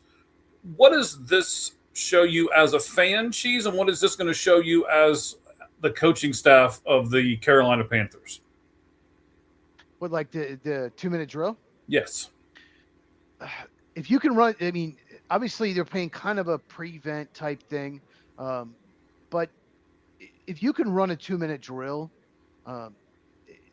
it helps your stock, because that you've got to be able to get points in a half, give you momentum. You've got to be able to make the right throws, try to hit sidelines. So yeah, it's very important, very, very important. Yes, we got 53 seconds left in the first half. Haynes King's is making the Panthers thinking like, we might keep 3 quarterbacks, because we know Bryce Young, Kenny Pickett have made the team, right? But more than half the teams only keep 2. But the way he's playing, they might have a hard decision, because you don't want to. Your third quarterback could be really important. Big missed tackle. Your third quarterback could be really important. You don't want to cut a guy and then 5 teams put in a waiver claim. It's called the Taysom Hill complex. Green Bay Packers had Taysom Hill in camp. He played amazing, but they already had Aaron Rodgers and I believe it was Matt Flynn, and they only wanted to keep 2 quarterbacks, so they cut him. Like half the league put in, not half the league, it's probably 5 or 6 teams put in claims. Saints got him, and he was such a great, unique type player for them. Packers could have had him all those years. So there's our buddy Ben Jarman, who's with us. He does a bunch of articles on Tumblr. He's been on the show once. He's asking, what do you think of Carson Beck? So, my God. I haven't seen it yet. Is it Jimmy Horn Jr.? Hold on. Let me do some play-by-play here. So we got 15-yard line, King's back to throw. Oh, and you say, because somebody Jr. Horn Jr. It looked like Jimmy Horn's son. That is Jimmy Horn's son? Yep. Yeah, Horn Jr., number 15, just had a present gift wrapped for him in the end zone, and he did not come down with it. It looked like he wasn't expecting the ball that quickly. I don't know if Haynes King got – I'm not going to put it all on him. Maybe Haynes King got so excited he was so wide open. It was terrible defense, by the way. And so he just threw it. Oh, look, he's got it, because it looked like he wasn't quite ready for it. Sometimes it's not always on the receiver. Wow. King gets out, escapes right back to about the line of scrimmage when it looked like he was going to take a 10 or 12 loss, but there is a flag on the play with 12 seconds left here in the first half of the Hall of Fame game that Arizona is leading 17-14.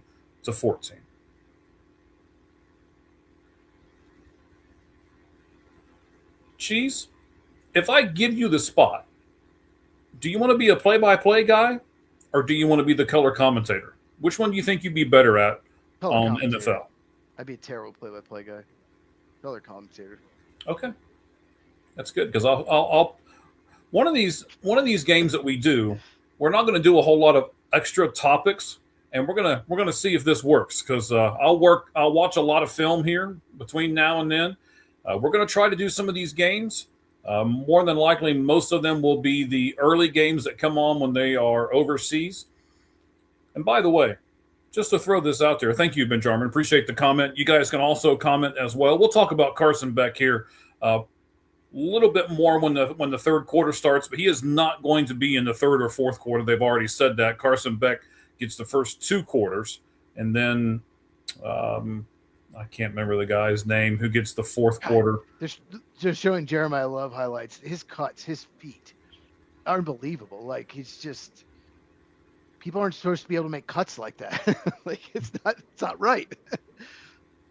But that's why you took him with the pick because you didn't really need him if you're the Arizona Cardinals. You've got running backs in the room.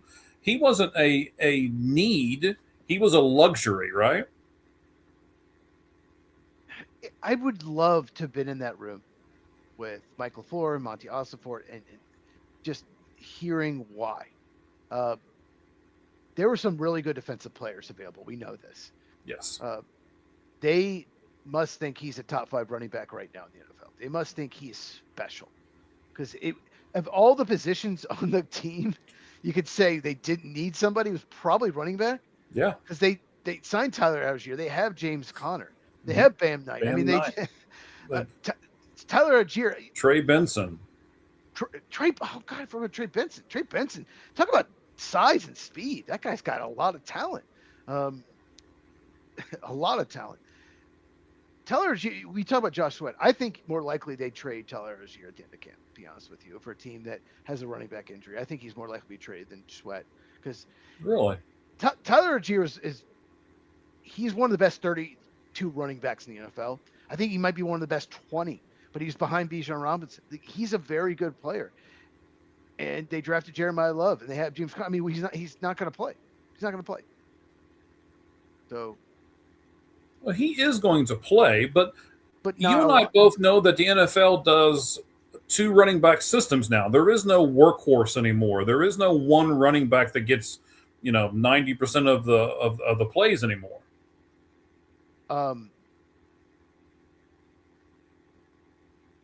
You need 2 running backs, right? And you need 2 good running backs, not one good one and one decent one. You need 2 good running backs now in the NFL, right? All right, I got a text. That was an important text. I got it. I saw you looking down. That's why I kept talking. I'm good at keeping talking. I like to hear myself talk. It's okay. My girlfriend's going to bring me some food. Well, tell her to bring me some too. No, that you bring up a good point. And I try to, sir. But how could you not give carries to James Conner when healthy? He's very good. He's not like, oh, he's okay. He's a very good running back when healthy.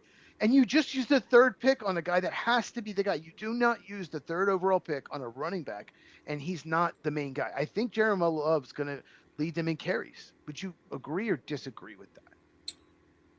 He pretty much has to, doesn't he? Because, those are the guys that that's the guy that you just drafted. We're going to talk about some extensions and things here later on in this broadcast. And even though they had a whole bunch of people who got extensions, Jeremiah Love is, I believe, still the highest paid running back in the league, right? Not anymore. Not anymore? Okay.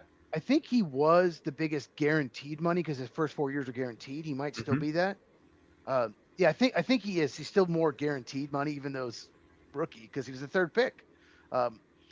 Jahmyr Gibbs contract, he's close, but overall, Jahmyr Gibbs now makes the most. But okay, but just on the talent, it's not even like the Arizona Cardinals might have 3 of the best 20 running backs in the NFL. They might. It's crazy. it was the one position they really didn't need. They signed Algier because Connor had trouble staying healthy, and they, like you said, played two backs. Mhm. I would have taken Overall Reese. I absolutely would Yeah, have taken. I'm with you. We both said that. I would have taken him, and if not, I would have traded down and taken Caleb Downs. Just can you imagine? Oh, we've talked about this. Caleb Downs next to Buda Baker. Yep. Yeah. Caleb Downs was my guy, actually. Yeah. I take I that would've back. taken Reese. That's who I wanted because, like I said before, I want both of those guys out there and just basically say, come on, do what you want. We got two of the best guys in the NFL out here in the middle. Go ahead, do what you want.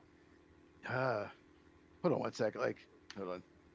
That's fine. While you do that, I want to pull up this. Okay. I will probably have to take this off here. So I'm going to look at this here real fast, everybody. We have gone to halftime at 17-17. So let me click a couple of things, get to where I want to get to, take this banner off real fast so that you can see this a little bit more. We were talking about how great some of these runners are. Here are the top 10 active rushing yard leaders. Doesn't surprise me that Derrick Henry's number one or Saquon is number two. I was a little surprised at Josh Jacobs being number 3. I don't know, Chiefs. I mean, I know he's your Green Bay Packer guy. I don't want to say does he deserve the top spot, because obviously he does. I mean, this is a product of what he's been and what his team has been. I was just a little surprised that Josh Jacobs was number 3 on this list. Are you surprised by that at all? No, because he's been in the league 7 years, and he, especially with the Raiders, he was the guy. He was the worker. He's been a workhorse. He's not a guy that you necessarily need. He can do 22, 25 carries, no problem. And he's, for the most part, I mean, he may have missed 1 or 2 games ever for the Packers. He's very durable, and he's just always been the guy. Aaron Jones has had a knee, missed 5 games here, missed 7 games there. Jonathan Taylor, same thing. He's had some injury issues. Christian McCaffrey's biggest surprise, because it feels like he's been in the league 15 years. But he's had injury issues. God, Lamar Jackson, that's crazy. I know you sent me this, but I hadn't looked at it yet. Yeah, it's okay. But it's all right. We're busy, man. This is our 3rd podcast this week, so I completely understand. The other guy that I want to take a look at is number 10. It's the whole reason I brought this up and put it up on the screen right now while we were talking about it. Are they disrespecting James Conner when they went out and got Algier and they went out and got Jeremiah Love? Do you think that a guy who is number 10 on this list, and he's close to being number 9, right? David Montgomery is only 50 or so. He's not even 50 ahead of him. I mean, he's less than 50 yards ahead of him. So are they, I don't want to say disrespecting, but how do you think James Conner is taking the fact that there are 2 younger running backs in front of them that are probably going to get more touches than he is? Well, first of all, David Montgomery, I think the Lions are really going to miss him. He made some big plays for them last year. I think it's a good move for the Texans. But yeah, I to answer your question, yeah, a little bit. I think a little bit they disrespected him, but when they signed out, they should have either signed Algier or drafted Jeremiah Love. It would have been okay. You wouldn't have disrespected him because he's had trouble staying healthy. So we need a backup plan. Like when they signed Algier, okay, they'll split carries, because, he's a little older and he's had trouble staying healthy. But then they doubled down. So it is a little disrespectful. I feel like they should have done one or the other. But if they had known they were drafting Jeremiah Love, they never would have signed Tyler Algier. Right. That was the point that I was going to make too. They didn't know that when they signed Algier. They hadn't gone through the whole process. I mean, the draft was still 6 weeks away, maybe 2 months almost. Yeah. Yeah. About 6 weeks away. They did not know at the time that they were going to take Jeremiah Love. So then at 6 weeks out though, Cheese, and you're the one of the bigger draft analysts I know. And for those of you who, maybe this is your first time seeing this podcast because you're wanting to watch football, but yet, you're at work or something and you can't get the game. So you're listening to us. And we very much appreciate the fact that you are. Cheese does all these 32 teams on his channel. And he is big emphasis on the NFL draft. So as they're doing this though, Cheese, shouldn't the Cardinals have at least had it narrowed down to 4 or 5 people at that point when they got Algier? here's what I would. This is why I said I'd love to have been in that room. Mm-hmm. What if David Bailey was their guy? David Bailey, Texas Tech edge rusher. Maybe he was their guy, and they thought we're going to get him. That was their guy, and the Jets took him at 2. You know, they knew at that point everyone knew Fernando Mendoza was going number 1 in March. We knew that, but they may have decided that David Bailey's the guy, and they're like, the Jets, they have pretty good pass rush. They're not going to take a pass rusher. And the Jets probably took what they thought was the best player available. And I love the Jets draft this year. I almost never say that. But especially not about the Jets. When David Bailey went, they might have been like, well, they might not have loved Orville Reese or Mansur Delane or Sonny Styles or one, you know, there's no way they were going Colonel Tate or Jordan Tyson. They weren't taking a receiver. We know that. So they're probably like the best player on our board is Jeremiah Love. So let's just take him. I'd love to know if they love David Bailey. I think pass rush beside Josh Sweat is still an issue. But I guess we'll never know. And, you know, they weren't taking Ruben Bain. That was too high for him. So, yeah. Okay. So the last thing I want to look at on this list, he's not my favorite guy. In fact, he's not really one of my favorite players at all. But I have to give him his props here. How impressive is it that Lamar Jackson, being a quarterback, is number 8 on this list? So impressive. What's even more impressive is that he hurt his back and his hamstring last year. The fact that he missed a bunch of time and even when he came back, he wasn't 100%. That hasn't happened before. I mean, he's had other injuries, but he's been so effective. It's very impressive. When he's healthy, 100% healthy, he's unbelievable. He's won 2 MVPs for a reason. He wasn't healthy last year, but it's really impressive. He's going to be a Hall of Famer.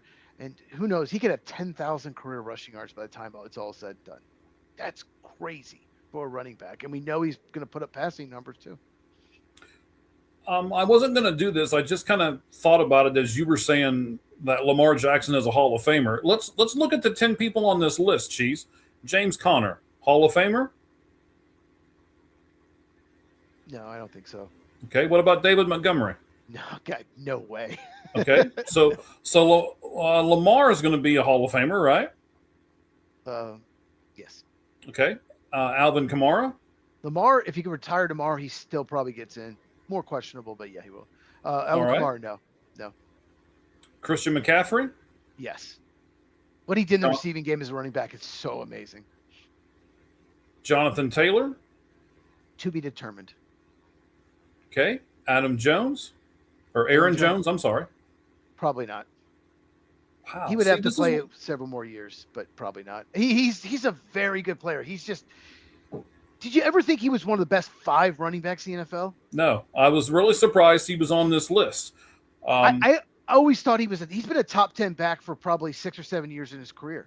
I don't think he is anymore, but he's never been to me a top 5 back, and you have to be one of the best 5 at your position to me to be in the Hall of Fame for at least 3 or 4 years. Okay, well, I'll remember that quote when we talk about one of these guys who's going into the Hall of Fame later. I said I was surprised Josh Jacobs was this high on the list. I'm not surprised Josh Jacobs was on the list. I was just I didn't think he had 7,803 yards. I figured he'd be 5 to 10, somewhere in that neighborhood. I was just surprised that he was this high. Is Josh Jacobs a Hall of Famer right now? Right now, no. He can get there. He has to keep it up. He's so durable. He's one of those guys that 32, 33 could still be playing at a high level. But his strength is how quick he sees a hole and he hits it. He's so quick. That is his biggest strength. But right now, no. What about Barkley?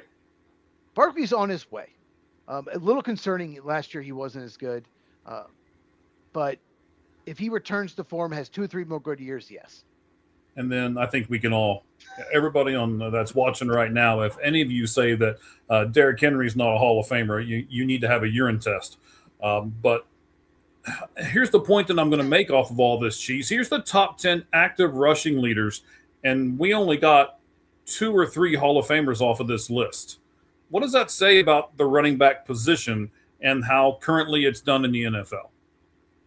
like you said, a lot of people used to running backs, and because of that, some of these guys aren't going to sniff it. They're not going to make it. But also injuries. A lot of these guys just have not had, like Josh Jacobs is third on this list because he's maybe missed a handful of games, maybe less in his whole career, and a lot of these guys have missed 20% of the games. James Conner had a chance to be, and he just has not stayed healthy his whole career. And you know more about him probably. Did he beat cancer at one point? I think he Josh did. Jacobs? No, James Conner. Oh, James Conner. Yes, he did. Yeah, he did, right? Yeah. So beat cancer, and he's had injuries. Can you imagine if he didn't? Like, yeah. I mean, he was. I remember when they took him. The Pittsburgh Steelers took him in the 3rd round, and right away, like, reading articles saying, this guy is. They shows up to camp, the first mini camp, and Steelers writers are writing like, oh, this is a dude. Like, this is not a guy that should have gone in the 3rd round. Like, why did he fall there? You know? Yeah, he's definitely a mentor to a lot of the other guys on the Cardinals team. I know a lot of those guys look up to him. He's the guy who will pull you off to the side, and he is their leader right now, from everything I'm told and I'm reading and everything else. That does have a place on every team's field, no matter what sport you're playing, right? You have to have at least one of those guys. But that's the reason why I wanted to talk about the whole disrespect thing. I mean, he's close to a Hall of Fame, right? He has, 3 really good years at the end of his career. He probably nudges himself into the NFL Hall of Fame.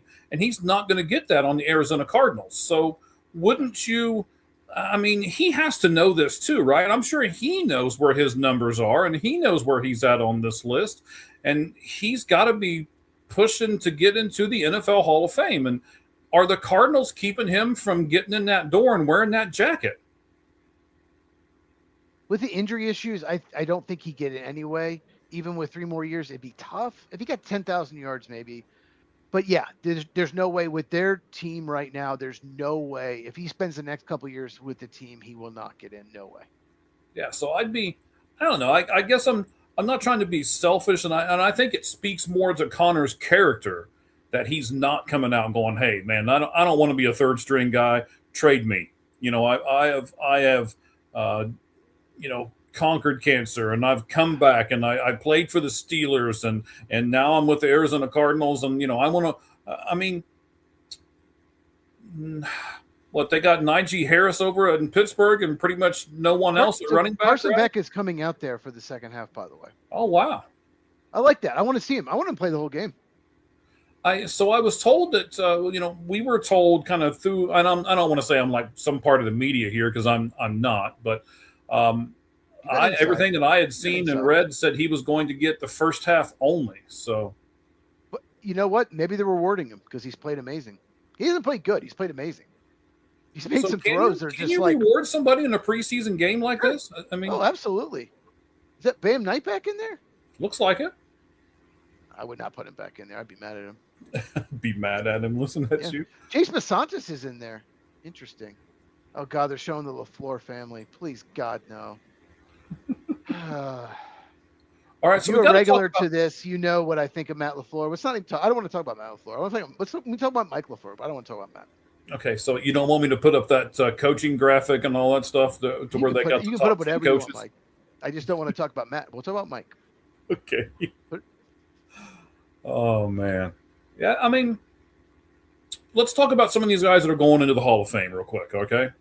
So, first team All-Pro in 2008, second team All-Pro in 2009 and 2011. That's Larry Fitzgerald. We talked about, do all these All-Pros and do all these Pro Bowl selections mean a whole lot? But I want to ask you this. Which one of these is more impressive, Cheese? Larry Fitzgerald is second in NFL career receiving yards. He is also second in Jerry Rice, right? I'm sorry? Probably Jerry Rice. Sorry, I didn't mean to interrupt you. Yes, Jerry Rice. That is true. Very likely. Yes. Yes, it is Jerry Rice.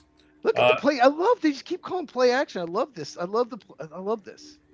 We're seeing so much play action tonight from both teams. You're getting so excited about the first preseason game, Cheese. I don't know if it's just your love of football. I watched Drew Pensing's play calling last year, and this is so much better. I don't see this from the Cardinals enough last year. There wasn't a lot of play action. See, you're hyping this up, man. The Cardinals fans are, they're rubbing their hands together. They're okay. Here we go. Jesus, the Cardinals win a Super Bowl. Oh man! Larry All right, so getting back to Larry Fitzgerald, okay? Sorry. He's which one of these again is more impressive to you? He's second in the NFL in career receiving yards. He's second in the NFL in career receptions, and he's sixth in career receiving touchdowns. So which one of those three do you think is more impressive? Second in receiving yards, second in receptions, or him being sixth in career receiving touchdowns? That's career. I think yards, just because he was so good. There's some games, God, he was just uncoverable. There was a playoff game against Green Bay. If anyone could have just contained him. Do you remember that overtime game? He just killed the Packers. But yards, he was big, a receiver that could get yards after catch. Guys his size don't move like him. So I think yards, second all time in yards, I think that's the most impressive. What do you think? I don't think the most impressive thing is actually on this stat sheet for him. When I remember about Larry. This is the ones you gave me. I know. Hey, I'm the one giving the stats out here, okay? I can turn on them whenever I want. But what I remember about Larry Fitzgerald more than anything else is he wasn't Megatron-like, but if you got the ball close to him, he was coming down with it. He had some of the strongest hands I've ever seen in my life. He caught everything. Mm-hmm. That's kind of what I remember about, Larry more than anything else. And, yes, he's second in career reception. So I guess that does kind of fall into that category. But like I said, it just, and poor Larry, I say this about him all the time. This poor guy, how many different crappy quarterbacks did he have in his career? And he still has these kind of stats? I mean, Carson Palmer was pretty decent. Okay, so what? 2 years out of his career? I mean, I just, there's some games, I will never forget this about Larry Fitzgerald. It's not just Pack games, but some other games too, where he just took the game over. Like, you couldn't double team him. You couldn't do anything. Like, okay, if you try to bump him to the line, he'd just get off of that. No problem. If you try to play off, he'll just burn you with his route running. And I said the Packer game, there's a playoff Packer game, maybe like 10, 12 years ago, where they went to overtime and he already almost had 200 yards receiving or something. And then overtime, he catches the ball and runs and gets caught at the goal line. Like, he just, and then they scored a touchdown, game over. Like, he just completely burned that corner, like destroyed him. And it's like, I was like, I hate you, Larry Fitzgerald. I hate you so much, but I appreciate how good you are. But it's like, Packer, if you don't play in the game, you get sick. They win easily. You killed us. But he was good at all phases. He was just amazing.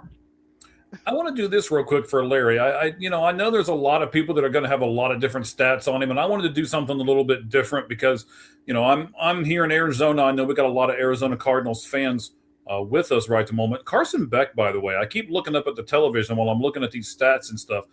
He's still impressive, right? I mean, he is doing really well in this game. He is. He's playing great. It is preseason. Like I said, grain of salt. Got a 4th and 5 coming up. Dave Canales looks annoyed by it. The head coach of the Panthers. He looks annoyed at how well Carson Beck's doing.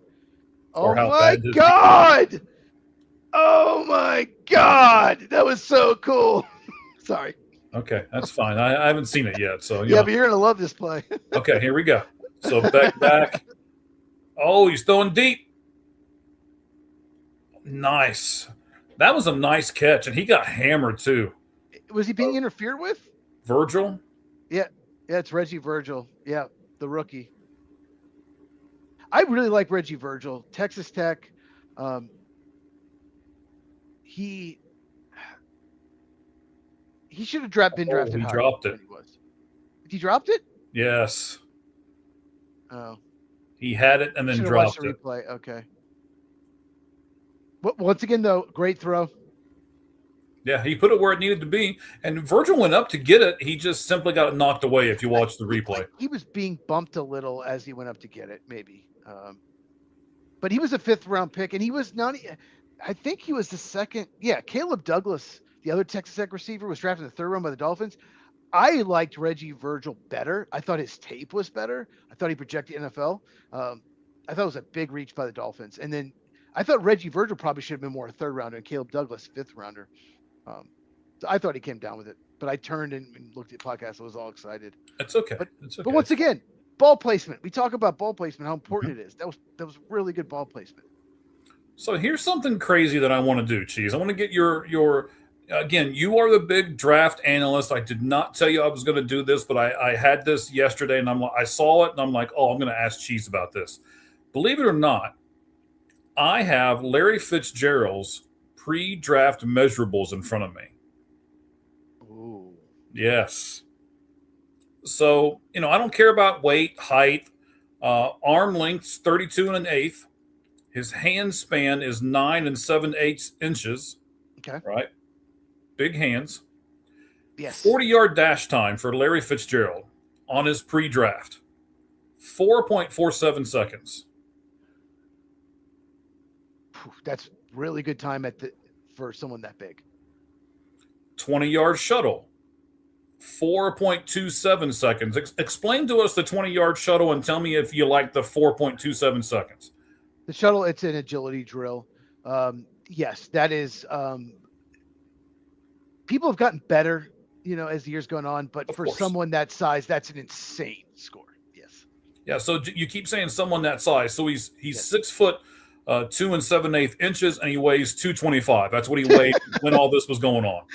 So 6 foot, 200-pound wide receivers, most of them won't come close to that in this 20-yard shuttle. Okay. That's crazy. So I've got the 3-cone drill because if I remember correctly, this is the one that you like. But do you like this for the receivers, or what's the 3-cone drill for as far as a wide receiver goes? What do you want to see? Yeah. 3-cone drill is agility. It's change of direction. Receivers, edge rushers is big too. Receivers, corners, and edge rushers. That's what I want to see on the 3-cone. All right. So Larry Fitzgerald's 3-cone drill was 6.97 seconds. I was going to say, if it's under 7, that's crazy. Barely, but it is. No, but that's like usually you want want under 7 if they're like a speed, like slot kind of corner quick guy. You want to make sure they're under 7, but he's 6'2", 225. Yeah. Yes. 6'2", 225. Yes. Yes. He had a vertical jump, Cheese, of. Make sure you watch this play. Okay, 35 inches. I will watch this play here. Looks like King is still in the game, right?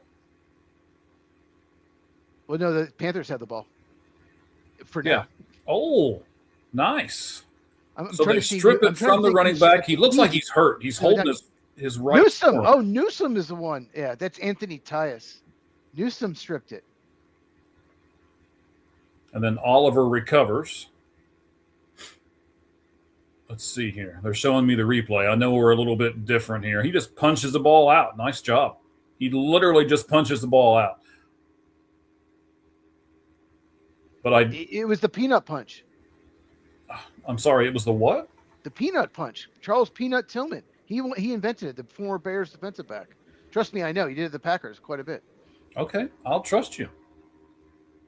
Now the Cardinals have the ball back right on the 50-yard line, or about the 47 or so of the Carolina Panthers is where they start. So, yeah, that was Quentin Newsome, former Nebraska Cornhusker. Okay. So they're showing Larry Fitzgerald on the screen. He's a very good tackling defensive back. If he wants to make the team, though, that's the way to do it. Yeah, that's a big play, right? That you circle that. That goes on your highlight reel, right? There's Reggie Virgil. Oh, I'm ahead of you. I forgot. Yes, that's big. Making plays. Now, see, I like that too. That is I'm not the big football guy you are, so maybe you can add to this. That looked like Virgil coming back to the ball. Yes? Yes, absolutely. And sometimes I'm glad you brought that up. Sometimes receivers don't really know. They just stop and stand there and hope the quarterback throws it to them. Sometimes you have to come back to the quarterback, help them out. Come back, especially if there's they're playing a zone and there's all these defensive backs around you. Don't just stand there and let the defender catch up. Come back and help your quarterback out. Yeah, it made it 3rd and 1, but they just got it. So there you go. Come back to the ball. I need to, let's see. Got one of our fans here giving us a little bit more knowledge. And yeah, Mike remembers when they were in the Chicago Cardinals. John, we appreciate it. John Connor, 4330. Thank you for that. Arizona is the oldest John Connor team in the NFL. Were once known as the Chicago Cardinals. Yes. And I've said this for a while, Cheese. What? I don't like the fact that they're the Cardinals. That has nothing to do with Arizona. I know they moved from a different spot and they kept that. That's what they've always been. Yes, but you move to a different state now. It's kind of like, I get that the Browns didn't want to change, but the Oilers changed their name and stuff like that. I don't see why the Cardinals can't change their stuff. Well, that's a really good move there by, wow. I believe that's Xavier Weaver. Well, not only that, Xavier Weaver, that's exactly who that is. Honestly, I thought the running back had the ball. That was a great job by Beck to hide that ball and the running back to sell that play. He also, Weaver missed that first tackle. I mean, he could have been in the backfield. After this drive, I'm going to have to run to, restroom real quick. But okay, no problem. No problem. I completely understand. So let's go back to Larry's measurables here real quick because I got a few more that I want to go over with you here. So we did the 40-yard dash, the 20-yard shuttle. We already talked about 3-cone drill. His vertical jump was 35 inches. Again, 6'2", 225. What was his vertical again? 35 inches.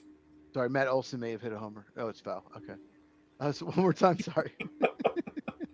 We're just watching so much stuff. You know what? I think that's what the average fan does, right? We have so many interests, and we're trying to do so many things, and we're trying to watch stuff. Two TVs. Yeah, I get it. What was his vertical again? 35 inches. I've got 2 computers and a TV. Okay. 35. That's not like out of this world great, but still, I mean, for his size, that's very good. All right, and then I got 2 more for you. His broad jump, 10 foot 1 inch. Very good. Very, very good. That's lower body explosive, the broad jump. Lower body explosiveness, yeah. And then one more for you. I got his Wonderlic score. That is like an IQ test, basically. Okay. So his Wonderlic score was 18, by the way. Okay. Thought it'd be a little higher than that, but it's basically you have 10 minutes to answer 50 questions. Most people will never finish it. They'll get to 40, 42 maybe. But yeah, thought it might be a little higher than that. They don't post those anymore. 21 no, usually 21's about average intelligence, but some people are not good at if you listen to him talk, he's smarter than that. Some people are just not good test takers too. But it's I'm not. I'll give you an example. They might say, which does not belong? Horse, cow, dog, or snake? And you obviously pick snake. Like questions like that. Mm-hmm. Those are the kind of questions. But that's like the first couple. They get much harder. And some of them you have to do math. I actually took it one time. I'm not going to tell you what I got, but I did not finish it. Did it have a negative sign in front of it when you? I got a 1. That's the only one I got right. I got a 1. Matt Olson just did homer. The first one was foul, but he just hit one. So go Braves. Okay, go Braves, right? So the Arizona Cardinals are threatening here. They run a couple of plays where they haven't got a whole lot from the offense. They're going to try a field goal again. I think they should go for this. I know you agree. Yes, I so much want them to go for this. Oh, no, it's 4th and 22. No, you can't go for that. Well, I don't know. Hey, they got a good kicker. I am going to take like a couple minutes here. I'll be okay, right back, no problem. Everybody. I got it. And we will talk more Larry Fitzgerald. Okay, sounds good, buddy. See you in a minute. All right, so Cheese is going to go take a break here, go to the restroom. I mean, we've been on here for almost 2 hours, so I totally get it. 20-17 is the score of the game here. 4 minutes, 42 seconds left in the third quarter. He just made a 43-yard field goal for the Arizona Cardinals, taking that 20-17 lead. All right, so we are going to get into some more stuff here, ladies and gentlemen. We appreciate you sticking with us, a bunch of you, and then we just keep adding more and more and more people as this night wears on here, as we are doing our live watch-along of the NFL's very first game of the season, the Hall of Fame game between the Arizona Cardinals and the Carolina Panthers. So we're going to get into a lot of other stuff with players that we think should be in the Hall of Fame. We're going to talk about the extensions that the Lions have handed out here, because they have handed out a ton of them. So we'll talk Lions here in just a couple of moments. We'll also talk about Stephon Diggs. I want to get to that topic.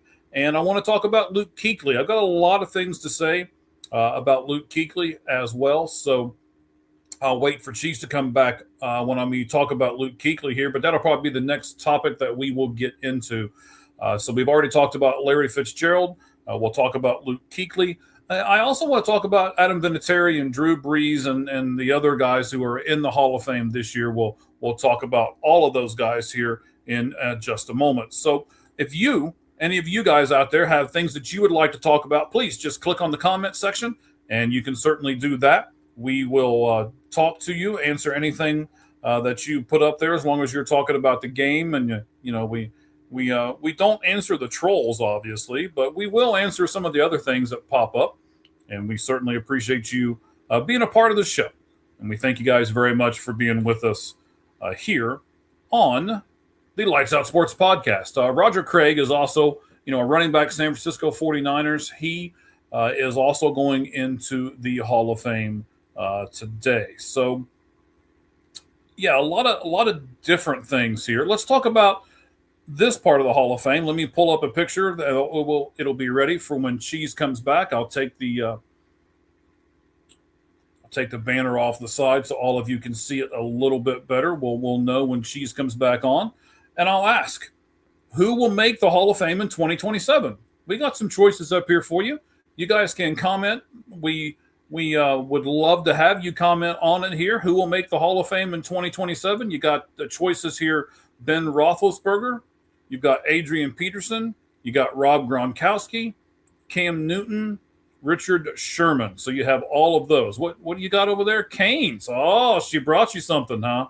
Yes. So I might be like over here. I'm just eating. That's all. Okay. I just don't want to eat on camera. But yes, we got Cane's. I got you. We got Cane's sauce.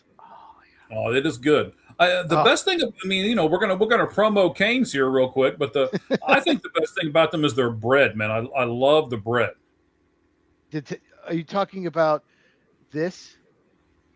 Why? Why are you doing that to me? Why?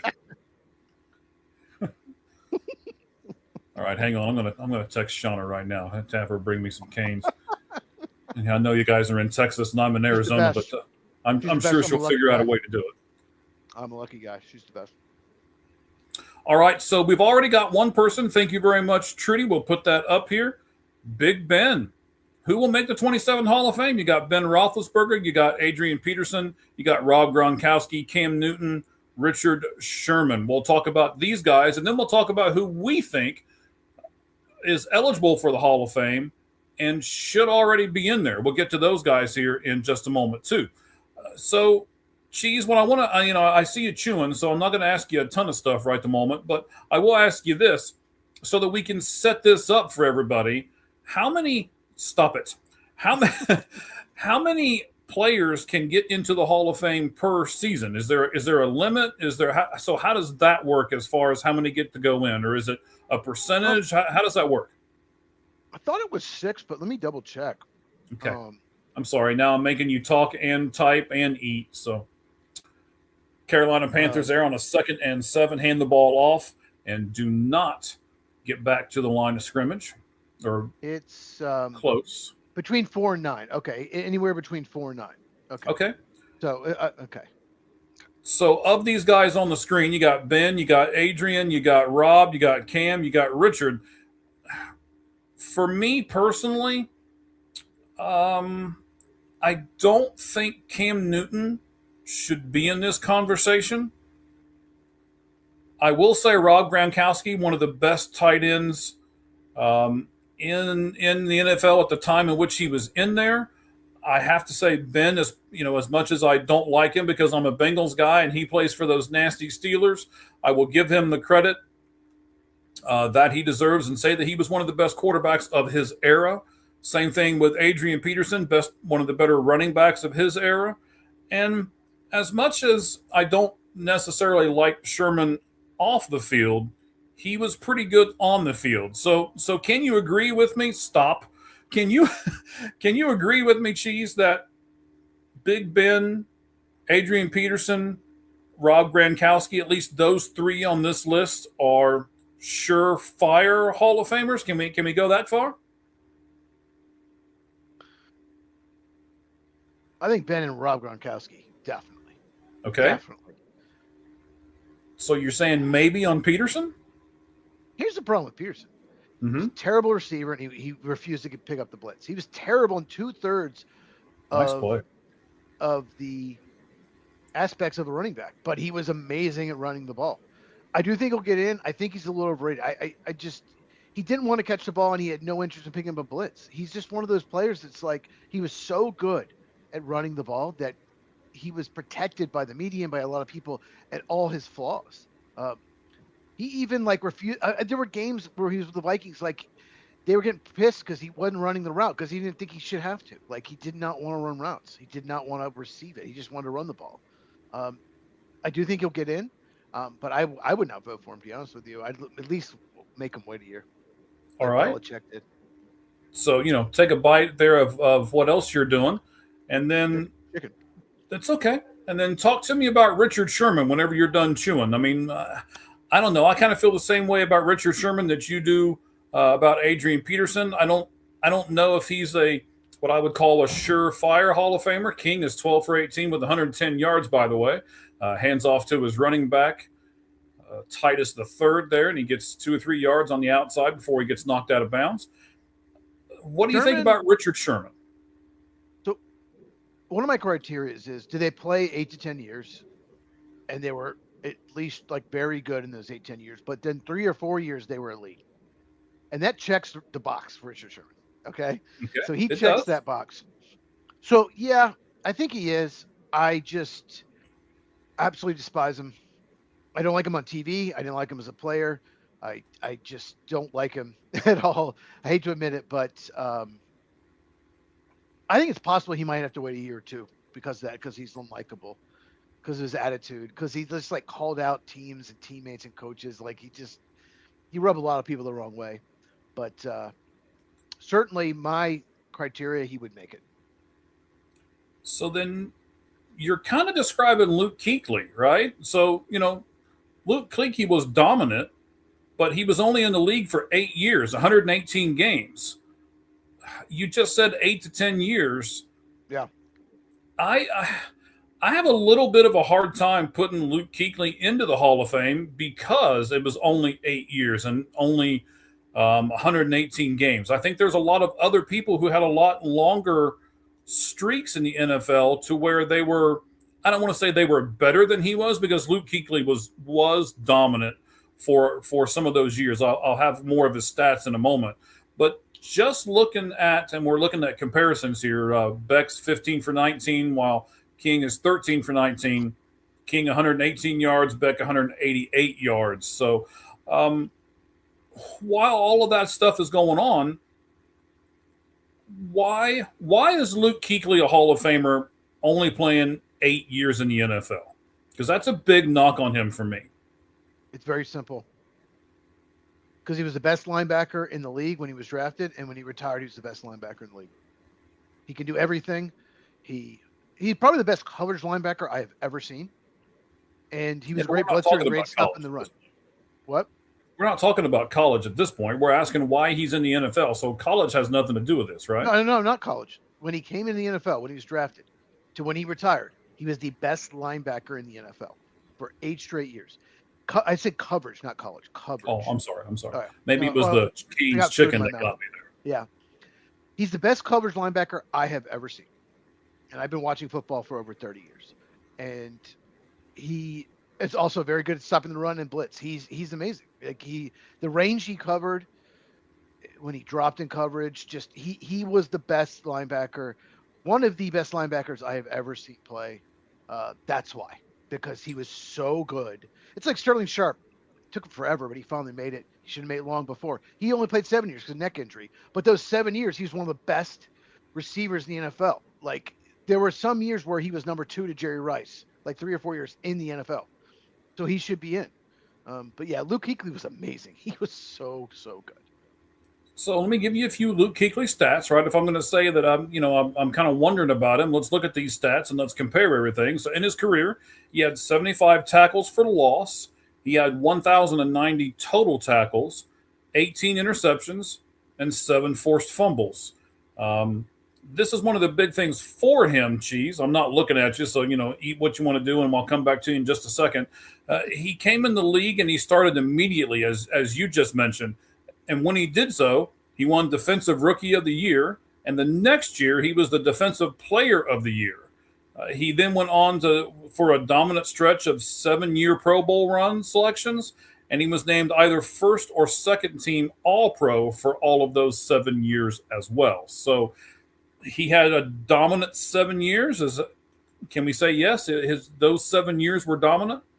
Absolutely. Like I said, he was the best linebacker in the league for all those years, I think. That's my opinion. He's good at every phase. Okay. And I see the comment over here. We'll get to Justin Herbert in a second. Let me finish what we're doing right now. Then we'll talk about some quarterback play here in a second. I'm not going to ignore you. Appreciate the comment. So in the stretch of 2012 to 2019, this is a really good stat, by the way. You know how much I love these stats and stuff. So here's one for everybody. I've ever met in my life. I'm not sure if that's good or bad, but anyway. Oh, some of the baseball stats, like you just send me. It's crazy. But anyway, go ahead. Yeah, I try to get the stats from pretty much everything because in my opinion, numbers don't lie. So when I look at it through that lens, I have to get these stats. In the stretch, Cheese, of 2012 to 2019, only 4 players came within 300 tackles of his total tackles in that span. So not only was he good, he was 300 plus more tackles good. Yeah, he was that good. Yes, he was. And you notice the first thing I said was he was the best coverage linebacker. I didn't even talk about his tackling, his run stopping. That was my first thing was like how his range and coverage. Mm-hmm. He could blitz too. He might be the best linebacker. I'm going to say it. He might be the best linebacker I've ever seen. He might be better than Patrick Queen. He might be better than Derek Brooks. That's how good he was. He just could do everything. So they run this bootleg again, Cheese. I'm going back and forth between looking here, looking up there. How many times are the Arizona Cardinals going to miss this play? I mean, they've done it a lot. They have. It's a first preseason game. A lot of these guys are rookies or second-year players. And they just did it. They just did it again. That's a coaching thing. Just happened again. Me, just right? Watch this play. Anthony Tyus gets the TD. Okay. Whenever they show you on screen, there it is again. Not a good. Yeah. We're seeing a lot of teams do this, but it's hard. I mean, a lot of these guys are just, we take this guy out, put that guy in. They haven't all played together like veteran teams. So. But we're seeing that. How many times the Panthers done this game successfully? A lot. A lot. Like way too many. This will be the thing that I will take away. Well, I have 2 takeaways so far from this game. Obviously, the quarterback play from both quarterbacks, actually, from King and from Beck. And this, we have got to cover. So the Arizona Cardinals, I shouldn't say we. I'm not on the field. I can't stand it when people do that, like they're part of the team. The Arizona Cardinals need to figure out how to cover that bootleg, or they're just going. I mean, they've run that play 8 or 10 times, and they have yet to even come close to covering it. 2 of them for touchdowns. Once again, it's a lot of backups. It's a lot of guys that haven't really played together much. I'm not too worried about it. And sometimes it's really good just to get destroyed in the preseason by some stuff because you watch the film and okay, this is what they did. This is how they beat us. So I would not be too worried. I would not be happy if I'm an Arizona Cardinals fan, no doubt about it, because they keep doing it over and over. But it just looked like, I don't know if you saw the replay, it looked like there was an Arizona Cardinal defender, I think it was a 31. He was pointing, he was kind of screaming at one guy like, you have this. Looked like there was some confusion there, but you're going to have some confusion. You're going to have missed assignments in the first preseason game. Usually you will. So how much of that is coach and how much of that is player? Probably both. It's probably pretty close down the middle. But you also, if you're a coach, you can't predict exactly what they're going to do. But at the same time, they've been doing it all game, so it's got to be on both. Okay. Go back to Luke Kuechly here for a moment. He retired because of multiple concussions. Cheese. Yep. Let's see. Where are you at in Eaton here? I don't know. Just tell me I where just you're finished. I just Okay, finished. okay. I just didn't want to keep asking you a bunch of questions No, it's and fine. getting your food cold on you here. So he retired because of multiple concussions. Did Kuechly sacrifice his well-being to be a dominant linebacker, Cheese? We'll never know. Well, I mean, we'll know later. Actually, we won't never know. There are players that have had a lot of health issues later in life, um, with all the concussions. A lot of people are worried about Tua Tagovailoa, all his concussions, and there have been players that have taken their life because of issues like that. Yeah. Um, Very sad things that have happened. Yes. Very sad, and I understand why he quit. I at the time I was working with the Panther fan, and he was devastated, absolutely devastated, and but I understand. And good for him. He still made the Hall, but He had to wait a year. some people, yeah, I mean, yeah, he did. Is it worth it though? Like that's a question. It's for another day, but Mhm. it could cause problems later in life. But he made the decision like it's not worth it. It's not worth it. I made my money. I'm gonna walk away. I care about other things more, and good for him. Yeah, it was good for him. I mean, it really was. And I'm He's not the only one to do that too. A no, lot he's of not. He's not. Calvin And I Johnson, Andrew Luck, or some other people. I don't know if there's necessarily concussions, but they decided they didn't want to do it anymore. And fine, fine. I loved when Calvin Johnson retired. well, I think there's something to be said about retiring on top, right? And I also think there's something to be said about sticking around way too long. Yeah, Jerry Rice. I mean, yeah, he played for the Seahawks at one point late in his career. Most people don't remember that. Yeah. Yeah. Hanging on, hanging on. He, Not that he he's not a just loved great player. football. I'm not trying to He say that, just but loved football so much he didn't want to. He was going to stop until teams stopped calling.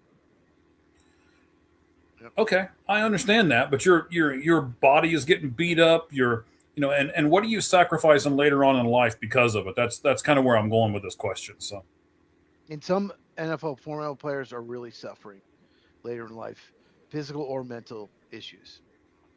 But Don Mikowski is the best example. He was the quarterback before Green Bay. He's had so many, you can look him up, so many surgeries, so many issues with it. But he still says he was like starter for 3 years in the NFL. He said, I don't regret a thing. I would not change anything because he loved football that much. well, that's a personal decision, right? Yep. All right. So Carolina finished the 2013 season second in the NFL in both Make sure points you watch allowed. Make sure you watch this play. Okay, total points and points allowed. So, all right, hang on. I'll look up and watch this play here. Carson Beck back, throws the ball over the middle. Looked like the defender fell down, but nice ball placement. We've said that 4 or 5 times. That's to Wallace the third, but yeah, he put that ball exactly where it needed to be. Harrison, that's your boy. That's my boy. Anyway, Boy. so both in points and points allowed. They finished the season 12-4, and they made the playoffs. So when Luke Kuechly came into the Carolina Panthers, was he that guy who was the difference maker and allowed them to go to the next level? One guy did that, Cheese? Well, he certainly helped. I mean, he certainly changed their defense. The problem is the position. Off-ball linebacker is just not going to be as impactful as some other positions. But he certainly changed that defense. And like I said, the middle of the field was covered. If he dropped in coverage, the middle of the field was covered, no problem. So yeah, okay, by Julio Jones. Okay, Luke Kuechly's a 250-pound linebacker. Julio Jones is a wide receiver. I'd love to give me a specific game. I'll go back and watch it. But sure, I mean, he's a wide receiver. I'm sure that Luke Kuechly couldn't cover Puka Nacua right now. But running backs and tight ends, he could cover him no problem. And he had the middle of the field. He could drop in coverage. He had the lateral agility to move. So, yeah, Julio Jones gave a lot of people a lot of trouble. And probably will be a Hall of Famer as well. So, He's yeah, kind of fell off toward the end of his career, but yeah, probably. What about AJ Green? What AJ about Green AJ? deserved to be. The receiver for the Cincinnati Bengals And Arizona Cardinals. and Arizona Cardinals? Yes. Yeah, we'll talk about that in a moment. We'll get to that before the game is over, hopefully. I The agree. people Top three all think should time. be there. I think he's one of the best three I've seen for sure. Yeah. So you agree with that statement from Guxagoo? I'm Well, I sorry, didn't how watch we're going to Dick say it. Butkus and Ray Nitschke, but like for what I've seen since I've been watching football, he is definitely top three and maybe number one. That's how good Luke Kuechly was. So according to Pro Football Reference, Kuechly is the only player to have more than 22 combined tackles in a single game. Really good stat for him as well. And I wanted to mention his postseason, and this will be the last thing. We'll go off of Luke Kuechly here for a moment. As far as his postseason, he was in 7 postseason games. He had 61 tackles, 4 of them for loss. He had 3 interceptions, and 2 of them he ran back for touchdowns. He had 2 sacks and a fumble recovery. I mean, geez, that's some linebackers like whole season, right? He was so good. Yep. He's a beast. And he did it in 7 games in the postseason. I thought that was a pretty good stat there. And if he played for, a team that was just perennial playoff team, he would have played a lot more than 7 games. Yeah. Oh, talk to me about that throw. Is he leading his wide receiver too much there? Great. Oh, I missed it. That's okay. I'll be honest, I wasn't looking. Okay, that's fine. I'm trying to do both here. Looking at different things because this game, honestly, gentlemen and ladies, this game is better than I thought it was going to be. I've got a lot of stuff over here that I've got ready, and I keep thinking to myself, we're not going to get to everything. I've got to hurry up and get to all these stats and stuff that I've got. I did a lot of research for this, thinking that this game was not going to be good. I got to say something, Mike. It's pretty good. 4th and 2, down 4 in the fourth quarter. Why are you kicking a field goal? What are you doing? And he's going to miss it. You complain about kicking field goals. That 4th and 2, down 4 in a preseason game. Run some play. Like, what is that? Okay, he made it. Didn't look like he made it, but I guess he did. I didn't think so. I just called it saying he missed it. The score says it does on the screen. But what are you doing? 4th and 2. You can even run the ball. Like, what? 4th and 2, you have so many options. That's ridiculous. I just give the ball to. So, that is one of those things where you give the ball to your young quarterback and say, go get us a first down. You don't have to say go win us a game, but you do have to say go get us a first down. Yeah. All right. So we got a lot of different things that we still need to get to here. I would like to. I'll tell you what. Let's do players that we think should be in the Hall of Fame as we're talking about these guys here. Okay. So I'll take the first one, and I'll have you take some after me here. I got to start with this guy, 1991 NFL MVP and Offensive Player of the Year. Great efficiency and completion records for absolute decades in Cincinnati, and did get to go to a Super Bowl. Yet Ken Anderson can't sniff the base or the Football Hall of Fame. To me, that's insane. Ken Anderson should have been put in there a long, long time ago. But before we get off of Luke Kuechly, I did not see this. Let me get back to it. Would you agree with that? Ray Lewis is number 1.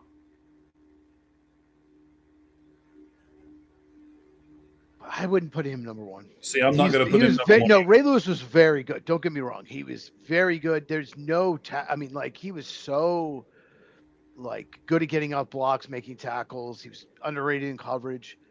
I would put Kuechly ahead of Ray Lewis slightly. Ray Lewis was very good, though. I can't think of Ray Lewis without thinking of his off the field stuff. So I believe that is part of the clause to get into the Hall of Fame, and that's why I wouldn't put him up there at number 1. I'm not even sure if I put him in the top 3, to be honest with you. Well, no, but I mean, just to play on the field. Top it's linebackers more than I've ever on the seen. field, Chief. Stop that. I got Derek Brooks and Patrick Queen. No one talks about Patrick Queen for the 49ers, how good he was. He was unbelievable. Like, I would put Ray Lewis in the top 5 linebackers I've seen for sure. I would not put him 1. I'm not putting. I mean, again, for me, it's all the off the I'm just field talking stuff. play on the field, though. I'm I not get what you're saying, separating but the two. I'm talking play on the field. Okay. I know you are. Yeah. And we'll ask, especially. We have a new comment here. Let's get this. Most tackles of all time. Ray Lewis is not close. It's not close. So he had the most tackles of all time. Okay, but wasn't he in? He was in the league for a whole lot more years than what like a Luke Kuechly was. So I don't think number of tackles is necessarily the best stat for the best linebacker. It's impressive, but if you go back and look the tackle leader every year, sometimes you're just on a bad team that's behind, so the other team runs the ball a lot, and you get a lot of tackles because you're the middle linebacker. So no, it is impressive. His longevity. Look, like I said, he's one of the best 5 linebackers I've ever seen. I just don't, I wouldn't put him first. I don't think he's better than Kuechly, to be honest. Okay. I just don't like him as a person, so I don't want to. You really don't? Okay. No. Okay. No, and now all of a sudden he's found religion, and okay, whatever. Well, I mean, that's good. That's a good thing, though. If it's genuine, it's good. If it's genuine, it's good. Yes. I'm not sure if it's genuine, but if it's genuine, it's good. Yes. Don't be hypocritical. I think the biggest thing for me is to do that. It's the Ryan Braun thing. It's, everybody's mad at me for blaming that UPS guy when I said that was his fault because I tested positive. Oh, okay. Well, now I'll apologize for it.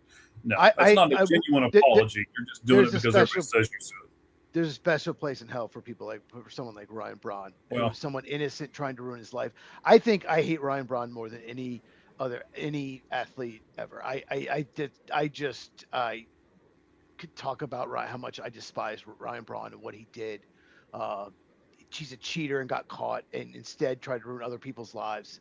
Narcissistic piece of what. I despise him with every fire. And when the Brewers were never my least favorite baseball team, they weren't. I always wouldn't, not a fan of them. But when they let him back on the team and just like pretend it didn't exist, they became my least favorite team, and they still are. I did see also, we'll do one more little baseball nugget, then we'll jump back into the football here. But I did see our favorite guy from the Pittsburgh Pirates got released a couple of days ago. No, I can't believe they signed him and paid him. We trashed it at the time, both of us. Remember that? We thought it was so dumb. You hated it even more than I did. Yes. But no, I mean, Ray Lewis was an amazing player. He really was. I just wouldn't put him number 1. But. Okay. Ray Lewis, amazing. Super Bowl MVP. Got to give him credit. He was a Super Bowl MVP. He was amazing. But give me Luke Kuechly over him. Okay. So give me a person from your perspective, Cheese, who should be in the Hall of Fame and is not. I gave you one, Ken Anderson. Give me one of yours. I'm going to go with someone whose last name is also Anderson and also played for the Bengals. How is Willie Anderson not in the Hall of Fame? Yes. Okay. So my criteria, once again, you play 8 to 10 years. You're very good for all those years. And 3 or 4 years, you're dominant. Okay. That I just described Willie Anderson, right tackle. Like he was in his 30s being like all pro. Into his 30s, he was all pro. He was amazing. That's just like it was assumed back then, like 20 years ago, like he was like one of the best right tackles, or if not the best in the game. Talked about. Everyone just assumed it was talked about. Oh yeah, you broadcast. Oh, best right tackle in the game, and there's maybe because he only stopped playing at 33, maybe something like that. I don't know. I don't remember exactly why he retired, but he was so good, and he's not in. And I assumed he was in when I did research for this. I assumed he was in, and he wasn't. So explain to me why he's not in, Mike, because I don't know.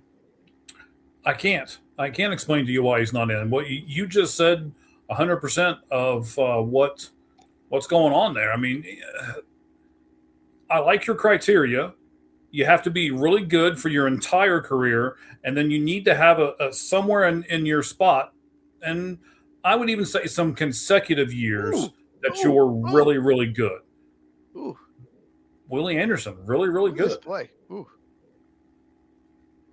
Oh, I'm still looking at the Cardinals defense. You know, these guys aren't making the team, but still. Anyway, big play for the Panthers. up 1 point because Mike LaFleur on 4th and 2 in the fourth quarter in a preseason game kicked the field goal. Is that Miles Davis? Oh no, I'm just laughing because the next video you're going to make is how you hate all the LaFleurs. I like Mike better than I like Matt. Well, he's not. I mean, he's not the defensive coordinator. Yeah, that is Miles Davis. That is Miles Davis. Utah State, just like Jordan Love. Okay. All right, excellent. I'm glad you know all these guys' colleges for people who are probably not going to make their teams. Just shows your football acumen and knowledge, sir. We can talk about the 2005 draft. I could probably name you like who went where to what team and what college, but let's not go there. Anyway, we were talking about, Willie Anderson should be in the Hall of Fame. One of the best right tackles of his era. Okay. And he's like, later in his career, he's like, was regarded as the best right tackle in the game, winning all pros. Come on. How is he not in? Like, there's something. He played in the Carson Palmer era. There's something that the voters aren't going for, and I wish I knew why. I don't know what it is. You know what I wonder if it is? Yeah. And I almost hate to say this because I'm a fan of this team. I wonder if it's because he played for the Cincinnati Bengals. But that shouldn't have anything to do with it. That doesn't matter what team you played for. It shouldn't. But I think there's a lot of people that have some beef against the Bengals for a bunch of different reasons, and now they're maybe holding that against them. Well, Ken Anderson's not in either. Yes, that's what I mean. Yeah. Okay. Let's go with a couple of receivers on my end. How about Torrey Holt and Reggie Wayne? Torrey Holt, of course, most people probably know him for the Greatest Show on Turf. Reggie Wayne was beside of Peyton Manning for the majority of his career, so maybe that gives him a little bit of an advantage. But I think both of those wide receivers need to be in the Hall of Fame. What do you think about them? So here's why they're not. I agree with you completely. I have a different receiver in den actually of my three. Interesting. Okay. Yeah. Here's why they're not, and it's because they played on really good teams. Okay. They were the number 2 receivers, and so many other players on that team are in the Hall of Fame. So can we let everyone on that team and that offense in the Hall of Fame? I know it's stupid. But Isaac Bruce was the number 1 receiver. Torrey Holt, late in his career, he was the number 1 receiver, right? Yes. Okay. Reggie Wayne, you had Marvin Harrison Jr. And there's so many Hall of Famers on both the Rams and the Colts offenses. That's why. So we're like, well, I mean, can we really give it to that guy? I agree with you, especially Torrey Holt. They should be in. Absolutely. But it's because it's Jerry Kramer had to wait forever because everyone else on the offense was in the Hall of Fame. We can't let every Green Bay Packer in the 60s make the Hall of Fame. So sometimes it's just because you played around so many good people, you have to wait. I think they'll both eventually get in. Carolina Panthers just did what Cheese and I have said the entire time that we can't stand. 4th and 4, and they kick a field goal. Yes, they made the field goal. The Cardinals a favor. Because if they go for it and go up 8, you're up 8. The best they can do is tie. Right. I understand you're trying to make the other team score a touchdown to win because you're up 4. But, again, this is preseason. I don't think anybody cares who wins this game. It is, what are you doing player-wise? What are your schemes? There's a lot more things that are much more important than who wins this game. I'll say this.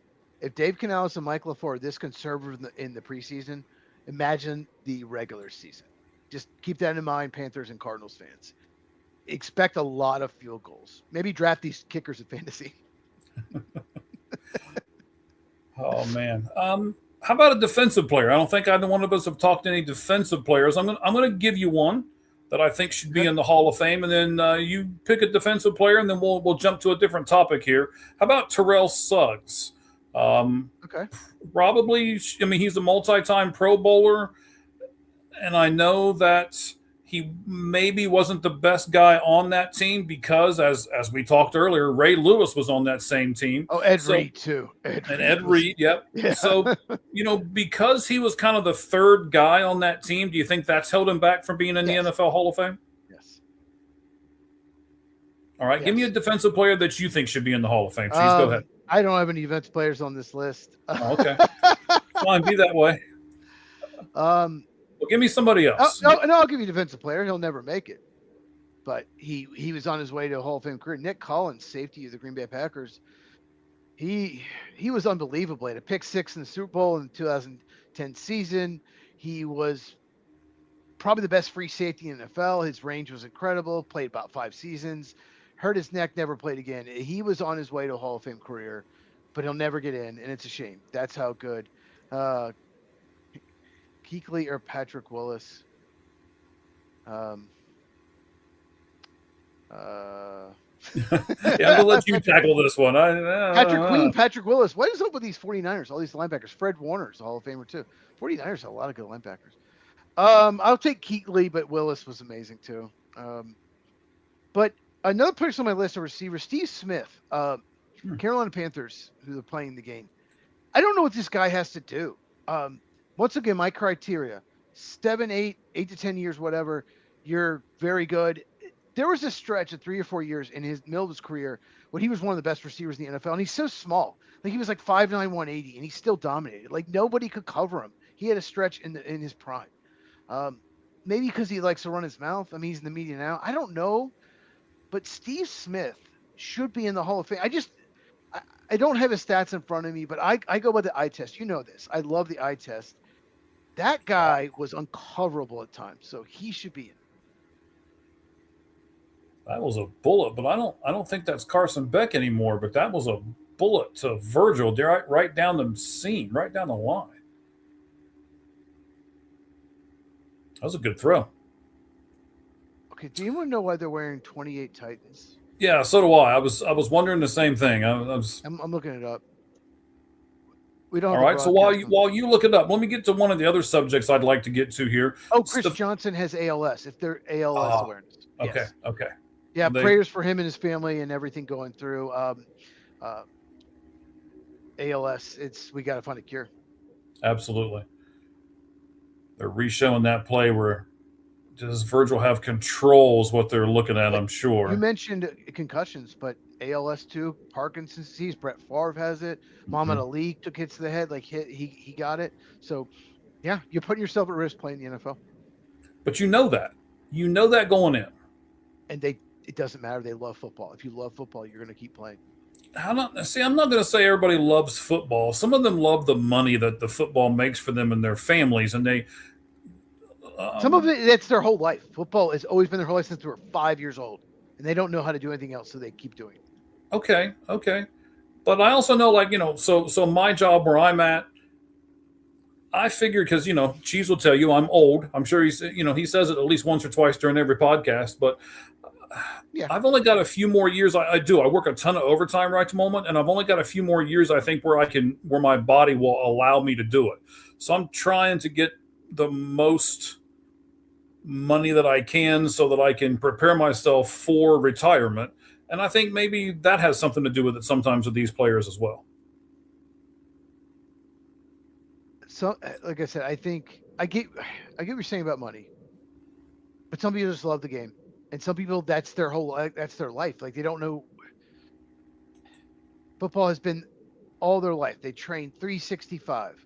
It's been since they're a little kid, and that's the most important thing to them, and they don't know what to do anything else. They don't know how to be retired.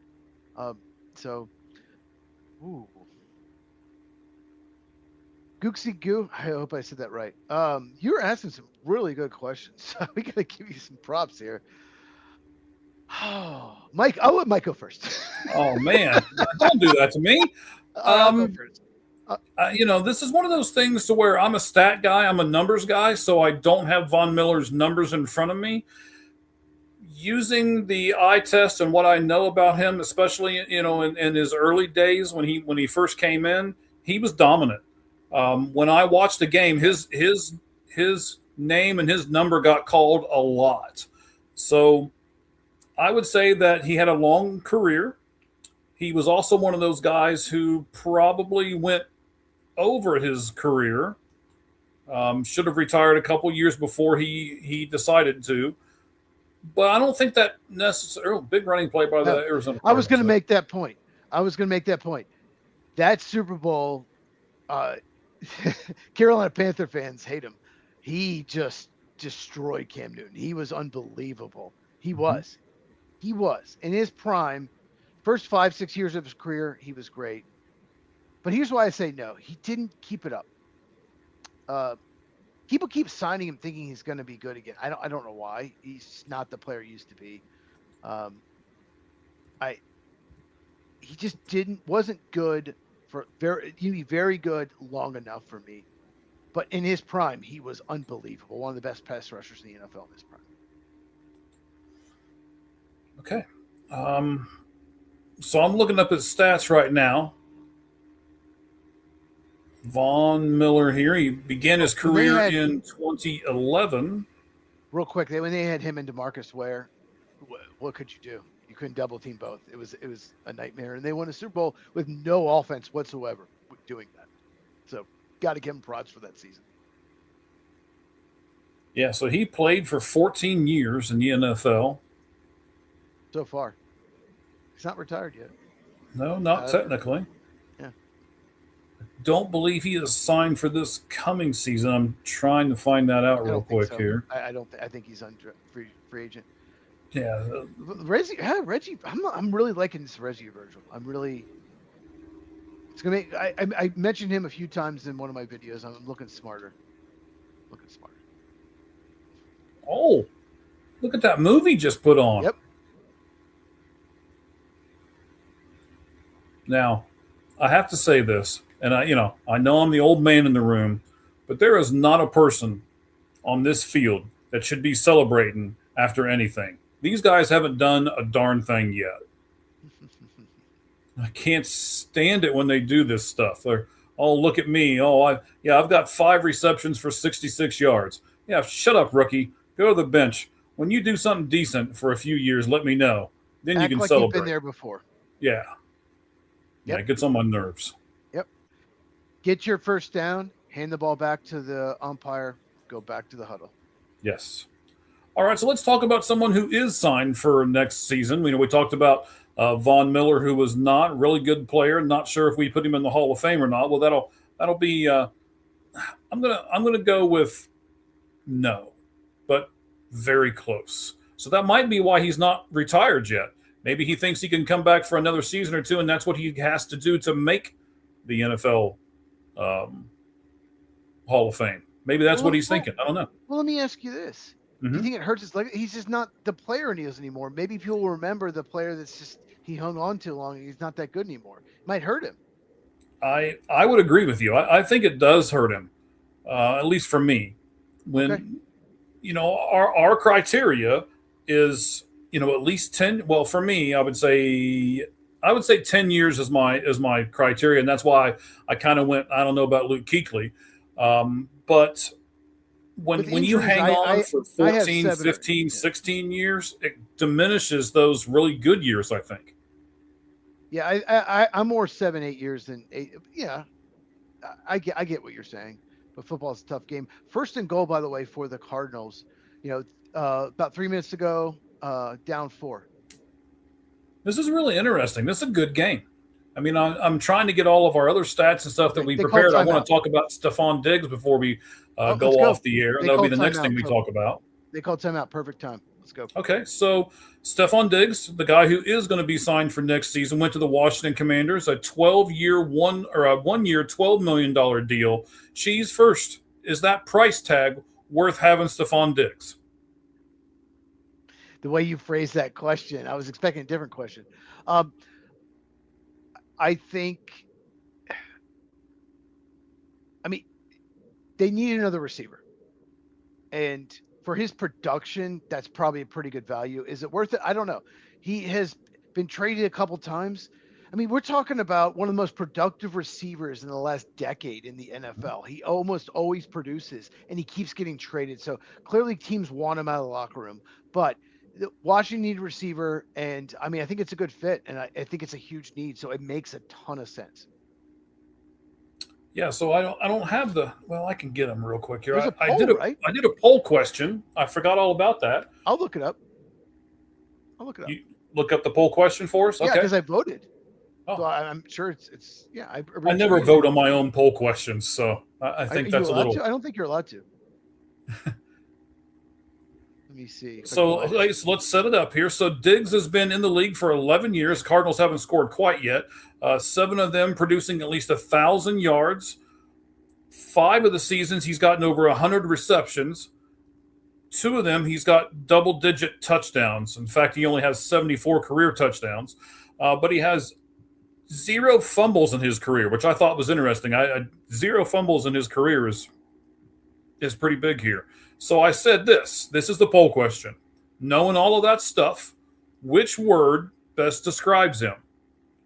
Durable, exceptional, distraction, or average? So durable, exceptional, distraction, average. Cheese, what did you say when you voted? Well, he's not average. I don't think anyone can. I don't know who voted average. I mean, he's never been average. It's possible he's average this year. I don't. Well, why am I having so much trouble with finding this poll? But what did I vote? I'm trying to find the poll. I can't remember what. It gives you a check mark. It does. I'm having trouble with my other computer. I'm having so much trouble. I'll look. It's all right. I've got it here. So 163 people have looked at this. Again, it's I know, but I can't remember durable. what I actually voted. Yeah, I don't know what you voted. That doesn't tell me that. So durable, exceptional, distraction, or average. I would tell you that if I was voting on this, I would have went distraction. Because that's what I voted for. Okay, that's Yep. that's where I would put it at. He's not exceptional, durable for the most part, but he did get hurt this past year. I voted distraction. All right, so average got 12.5% of the vote. Distraction was next. I can't believe distraction was 3rd out of 4. Distraction was 18.8. Exceptional got more votes than that at 25% of the votes. And then durable, 43.8% of you said durable. That's over on our X page. All gloves off SM. And you can vote on that yourselves. So, yeah, that's what the poll results were. You said you would have went with a distraction too. I went with distraction. It was a need, but I sent you something after this. Make sure you check out NFL Memes is great. I love that X account. There's a great Cardinals thing they put out there 53 minutes ago. Okay. So I'll take a look at it here in a second. I tell you it's what. It's a video, so it's not like a meme or anything. Yeah. Okay. So I'll wait until after we're done here, and then I'll take a look at it. Yeah. That's what you're trying to tell me. 2 minutes left. The Cardinals are on the 1 yard line. It is 2nd and goal. They drop back, throw to the corner, but it looks like he was out of bounds. Green. I think he's in. Okay, we'll I think see. that should be a touchdown. I think that should be a touchdown. They're showing me the replay. Boom. What do you think? You think that's a touchdown? Ooh. So what's the rule here? Because he's sliding. As long as he gets 2 feet down and controls the ball, it's a touchdown. I think That's a touchdown. You're right. Yeah, I do. That's Bryson Green. It's really close on. It's actually his front leg that's closer to the side. Ooh, Yeah, that's a that is touchdown. Yeah, close. both feet clearly down. Ball secure, never hits the ground. Bryson Green touchdown. Yeah. So is that? Why is he sliding like that though? Is that done on purpose? You think?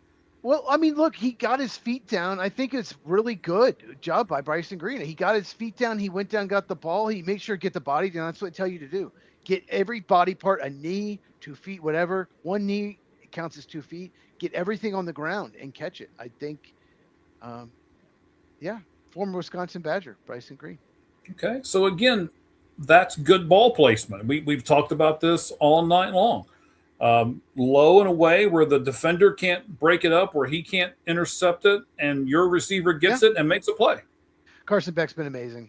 Let's be honest. Well, I don't think Beck. That's not Beck anymore. What? Is that, No, that's not Beck? Did Beck not throw that? Okay. Well, he's been amazing this game. It's a preseason, not necessarily against great defense, but still he's been amazing. That's 15. They made a ruling. I'm not going to spoil it for you. Okay. So the call on the field, though, is an incomplete pass. That's Yeah, it was the a big terrible part call. of this. It was a terrible call. Also, they overrule it, and then it is a It touchdown. is a touchdown. They take the lead. Are you sure Carson Beck didn't throw that? Relatively sure. Yeah. So Bryson Green signed with the Cardinals, undrafted last year, and spent the whole year on the practice squad. Yeah, he wears Beck wears 19. The guy that's out there right now is 12. Okay. Yeah, So if you give me a second, I will.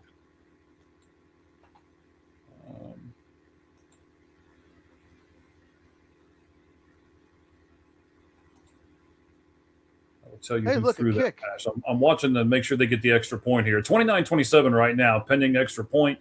They kick it, it's up, and it is good. So 1:55 left to go in the game, and the Cardinals take the 3-point lead at 30-27. Hey, Ronald Acuna Jr. hit a home run that didn't bounce off a Miami Marlin outfielder. So there you go. Oh, there we go. He didn't get the assist. Hit 2 home runs, technically only one, but they what? I said he didn't get the assist from the Miami Marlins this time? Didn't get the assist. Oh, God, the Marlins. Oh, yep. This one actually went over the fence. So, yeah. Yeah, I'm rooting for your Braves. I want them to knock the Marlins down because they're one of the teams that are in front of my all of a sudden surging Cincinnati Reds. I would worry more about the Pirates than of the Marlins. I'm not worried about the Marlins at all if I were them. But I want them to. So as the Reds get closer and closer and they keep climbing and climbing, that's what I'm after. You at this point, Cheese, it really doesn't matter about. Well, I mean, it does matter about the record and stuff, but you've got so many teams that you've got to climb over top of. That's the big thing right at the moment. I work from home. Yes. So I had the Cubs game on, and I saw the Reds Athletics game was on. It's like the Reds. I can't imagine being a Reds fan. It's so frustrating. Like they almost blew it. I just every time I see them play, they either blow it or almost blow it. They almost blew it again today. They had a lead and they almost blew it. I can't imagine being a Reds fan. You might lose all your hair. Oh. Sorry. But luckily they're playing the Athletics, so they keep. No, but luckily they're playing the Athletics, so they keep winning. So.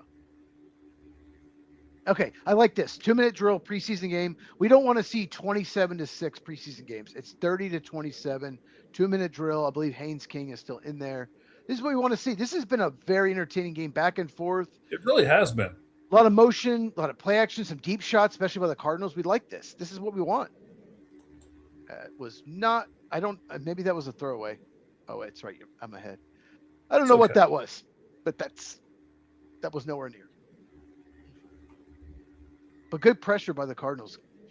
Oh, maybe let's see the replay and figure out who got the pressure. Yeah, it was. Oh, wow. It's like 3 guys. Brown, Williams, and 3 guys got the pressure. That's good.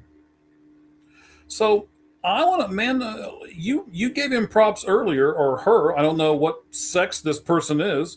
Guxy Goo has put this out there. Let's discuss this question. I like it. He or she says they should make a preseason MVP at the end of the preseason. The Ryan Leaf Award. Well, this is interesting, though. I mean, this is something for one of these guys to get an award at the end of the preseason. I don't know. I kind of like the idea. I like the concept here. But what I am going to do is I'm going to take about 2 minutes. I was trying to hang on to the end of the game. I don't think I'm going to be able to here. So I'm going to take about a minute and run to the restroom myself really fast. And I'm going to let you talk about, should we have a preseason MVP? I'll be right back, buddy. Great catch there by the Panther receiver. Got an interesting game. So here's the thing with this. I'll call it the Ryan Leaf Award. Ryan Leaf was amazing in the preseason. Former Charger draft pick. He was the pick after Peyton Manning, if you guys did not know, in the 1998 draft. He had a huge arm, big dude, pocket quarterback. He was amazing in the preseason versus backups, versus teams that didn't blitz a lot. He's one of the worst regular season quarterbacks I've ever seen. So, no, you can't do that because preseason's all about setting up your team, playing young guys,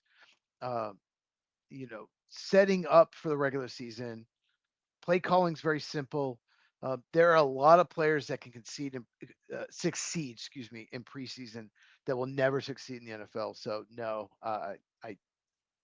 it just doesn't make any sense to have a preseason MVP. And most years, if they do, it'll be someone that is either a terrible NFL player or maybe someone who doesn't even make their team. Because there are plenty of guys that put up stats, still don't even make the team. So that's a good question, though. I don't see it happening. The Panthers, Bears, week 1. That's a really interesting game. Week 1. They're showing the Panthers schedule on TV now. Because I don't know what to do. I don't know where the Bears and Panthers are finished. Panthers playing a much tougher schedule. Bears also first place schedule. They played a last place, way overachieved. That's a really interesting game. NFC. You got Vikings, Packers. You got Bears, Panthers, week 1. That should be fun. That was terrible, by the way, for the Panthers. Will dump off running back in the 2-minute drill. That was terrible. It's the worst thing that could happen. What the heck was that play? Cardinals week 1 at the Chargers. Probably not going to go well. Seahawks not going to go well. At 49ers. Probably not going to go well. Giants, Lions, Rams. Good thing Mike is having the bathroom. The Cardinals are probably going to be 0-6. Maybe I'll give them 1-5. Maybe they sneak a win in there. Maybe they can win in New York. Good Lord, that schedule's brutal. Braves keep whooping the Marlins. But let me see if I see any other comments. I can see some of the comments. There we go. No further ones. All right, 2nd and 14. Panthers. That really wasn't there. Well covered by 26 of the Cardinals. Who is that? Oh, Culp. Culp's been around the ball a lot today. All right, 39 seconds to go. 30-27. 3rd and 14.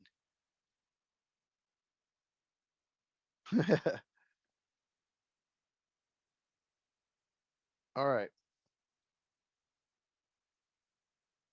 They've been doing play action, getting all their big plays, the Panthers. It's probably not going to work. 3rd and 14. And they didn't do it. Haynes King, there he goes. He's mobile. He's still going. Oh my God. And he gets out of bounds. That's a heck of a play by Haynes King. Heck of a play. I don't know if the Cardinals were in man because it looked like their back was the ball. They didn't see him scrambling. And then he gets out of bounds to stop the clock. No, they were in zone. No, they were in man. Okay, they were in man. Okay. Heck of a play. You've been watching the whole time. He's very mobile quarterback. Went to Georgia Tech last year. Gets out of bounds. Heck of a play. Oh, Mike's back. Yeah, I'm back with you here. Shouldn't they have a spy on this play?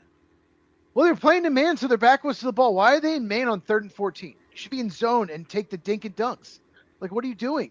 You give up 3, it's over. It's fine, but you can't give up 7. What are you doing? Who's calling the defense, Mike? Somebody doesn't know what they're doing. But smart to get out of bounds. Now it's 2nd and 10. Oh, okay. Might be a little ahead of you. But 2nd and 10, 23 seconds to go. Down 3. A field goal will tie. But you know what? I think it should be illegal in preseason to go for a field goal here. You should have to go for it. It should be illegal? What? Yeah, because they're not going to play overtime. It's preseason game. They're not going to do that. Why wouldn't you? Because it's preseason game. Yes, but winning is, we were talking about the bunt. And by the way, for those of you who have not, seen that, not jumped onto that controversy. It's getting crazier.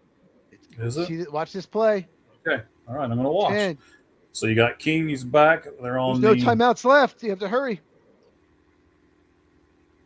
So he throws the ball right on the inside of the 5-yard line there. It is caught. He did not make it out of bounds, and the clock is running down. We got 8 seconds, 7 seconds. Tackle by Williams to keep him in bounds. Changes the whole thing. If he gets out of bounds, they can run 3 plays easy. Now they have probably time for 1 more play. Yep, 6 seconds, maybe 2 if they're quick. So Williams making that tackle was huge. And he did tackle Horn Jr. inside. Nice job. Nice job. Jimmy Horn. By the way, J.C. Horn's his other son, who also is on the Panthers. He's the star corner. Okay, so they're going to have time for a second play because that play was quick and terrible. Okay, well, again, you're in front of me here, so let's call this on the 4-yard line. You got King back. Yes, very uncatchable ball right there. Uncatchable ball. Takes him down to 2 seconds. I'm not going to spoil. I'm going to let you just call it. Okay, that's fine. Game, 2 seconds. This is it. All right. Score. If they score a touchdown, they win. They don't, they lose. Very simple. All right. So, and I like him going for it here, not being conservative, not kicking the field goal. Let's do that. So 3rd and goal, as Cheese has already set up for you. The score is 30-27. You got 2 seconds left in the game here. Clock is winding down as well. You got 14 seconds before they have to snap the ball. They're in play. King is in the shotgun with 1 running back to his right. Motion by number 40 there. He comes right back in. Wow. King takes off running and looks like he scores the touchdown, stretching out as he's being tackled. You said it best. Why are they not spying this guy? What are you doing? Who's calling these defensive plays? You spy him. He can't do that. The game's over. Yeah. So does this, because they lose the game, does that take away from the performance of Carson Beck and some other stuff? No, it doesn't take away from Carson Beck, his evaluation, everything. It takes away from winning the first preseason game and losing it in that fashion. I mean, it's fun, for the players, but why is he able to do this? Why was he not touched till about the 1-yard line? That's ridiculous. You and I both know. I haven't seen the replay yet because they're still showing them all celebrating. He's definitely in. But you and I both know that he's mobile. That means the guys on the sideline should know that he's mobile, right? Ooh. Yeah, he's in. He's in. You have to know that. You have to know that he could scramble. It looked like they were just, let's react to it after the fact. No, it won't take away from Carson Beck, but Cardinals. I don't know who's calling these defensive plays. But yeah, that's not good defense whatsoever by the Cardinals. Well, I'm sure that'll be so. They had a lot of defensive problems in this game, but yes, they really did. They absolutely did, and with the teams they're going to play in their own division, they can't have defensive problems. They're going to get absolutely smoked. They're going to give up 45 or 50 points a game if this keeps up. All right, so maybe not that many, but yeah. Well, a bunch. A bunch, yeah. And they're going to be out of it by the halftime, and it's going to be a terrible game for all Cardinals fans to watch because we know there's no hope in them coming back. I would say yes. Maybe yes. Dylan Gabriel. Yes, and Dylan. Well, or Deshaun Watson, but they're all on the same team. Right now I would probably put him dead last. He's pretty bad, but what's sad is I think he might be the best. Your helmet, and you are a quarterback. You are terrible. Well, I'll say this: he's probably the best quarterback on the team, and that's just a little bit sad. It is. That's a lot of bit sad, to be quite honest with you, sir. All right. So, what are your? I tell you what, I'm going to get to the Stephon Diggs thing here real quick, and then I'll ask you for your takeaways from the game itself. All right. So we did the poll question. We got all that out of the way. Appreciate that. You're saying they needed the second receiver. Yes. Yeah, I do understand that, but will Diggs or McLaurin be wide receiver 1? So is McLaurin's probably the clear-cut favorite, right, Terry? Oh, McLaurin's a top 20 receiver in the NFL. He's a stud. Absolutely, he's the number 1. Okay, so then will Stephon Diggs accept his role as being wide receiver 2? He has no choice. I'm sure he does. A.J. Brown had a choice, and he cried and whined and threw a fit. And this is the thing. I can see Diggs doing the same thing, right? He's been a distraction already. This is his fourth team in 4 years. There's a reason for that, and you've already outlined that. Is he going to accept this role? Honestly, I don't think he is. And I think it's going to be more of a problem for Washington than it is a good thing for Washington when it's all said and done. He's always been the guy. He's probably going to want at least 1 in 1A. He's going to want probably, but he's not the best receiver on the team, and Terry McLaurin is, and McLaurin should be the guy. I don't know if it'll be a problem. Maybe it won't be. Maybe he'll accept it. Um, and AJ Brown was different. It was the amount of times they ran the ball, the amount of times that Jalen Hurts wouldn't throw him the ball. I think that was he's like he wanted 8 targets a game minimum every game, and that's just not going to happen with Philadelphia. That was the biggest problem there. Yes, but Philly's a run first team. I wouldn't consider the Commanders a run first team, right? Definitely not. It's a pass first team. Okay. Yes. So then I don't know the team extremely well. I know you know them a whole lot more than I do. Tight end, third receiver. Is there anybody else going to take away catches from Stephon Diggs being the number 2 guy? You know, I love the rookie Antonio Williams from Clemson. Okay. 3rd round pick. He is a rookie, but before he got hurt, there was talk that he could maybe be in the 1st round, top 50 pick for sure. It goes in the 70s. Slot receiver probably. If Jaden Daniels, if they're gonna, we'll see what happens with the new offense. But Cliff Kingsbury's gone. But if the slot receiver becomes a big part of the offense, that he could take away some targets from Stephon Diggs. All right. So I want to ask, I want to make one comment here, get your take on it, and then I want to ask you what your takeaways are from this game, and then we'll kind of bid everybody adieu and thank everybody for being along with us. We certainly appreciate it. The first thing that I want to say is the Cardinals. You mentioned Cliff Kingsbury. I'm glad you did. You reminded me that I wanted to get to this. The Cardinals are paying a lot of people who aren't there anymore. That's not good. Kyler Murray, Cliff Kingsbury, Jonathan Gannon. So how much of a bearing does that have on what you can do as a football team? Honestly, every owner has plenty of money. It's just money, but it doesn't look good. It doesn't sound good. It's like we made a mistake here. If they're still playing Cliff Kingsbury, yes, they are. Then they made a huge mistake. Not a small mistake, a huge mistake. He has not gotten another head coaching job. If he was so good, if they made the mistake by firing him, then he'd have another head coaching job. So it just doesn't look good. If you're a Cardinals fan, you're like, we weren't good last year, and we're still playing these people. Like, who's running this thing? What's going on? And why are we in this situation? Yeah, I'm looking up right at the moment after I smacked the microphone. So they're paying Kyler Murray, they're paying Cliff Kingsbury, they're paying Jonathan Gannon. Yeah. Are you ready for this? No. They owe Cliff Kingsbury $7.5 million. Oops. Yeah. I mean, he was a good college coach, but like, why? I don't know why. I don't know why that. It was a weird hire at the time. Maybe he's a good fit for Kyler Murray's style, but it still was a weird. It was just a weird hire. I never understood it. Young guy, for every Jimmy Johnson, there's 30 guys, the college coaches, that would be terrible in the NFL. Just didn't make any sense. So he is, of course, the offensive coordinator at the Washington Commanders right at the moment.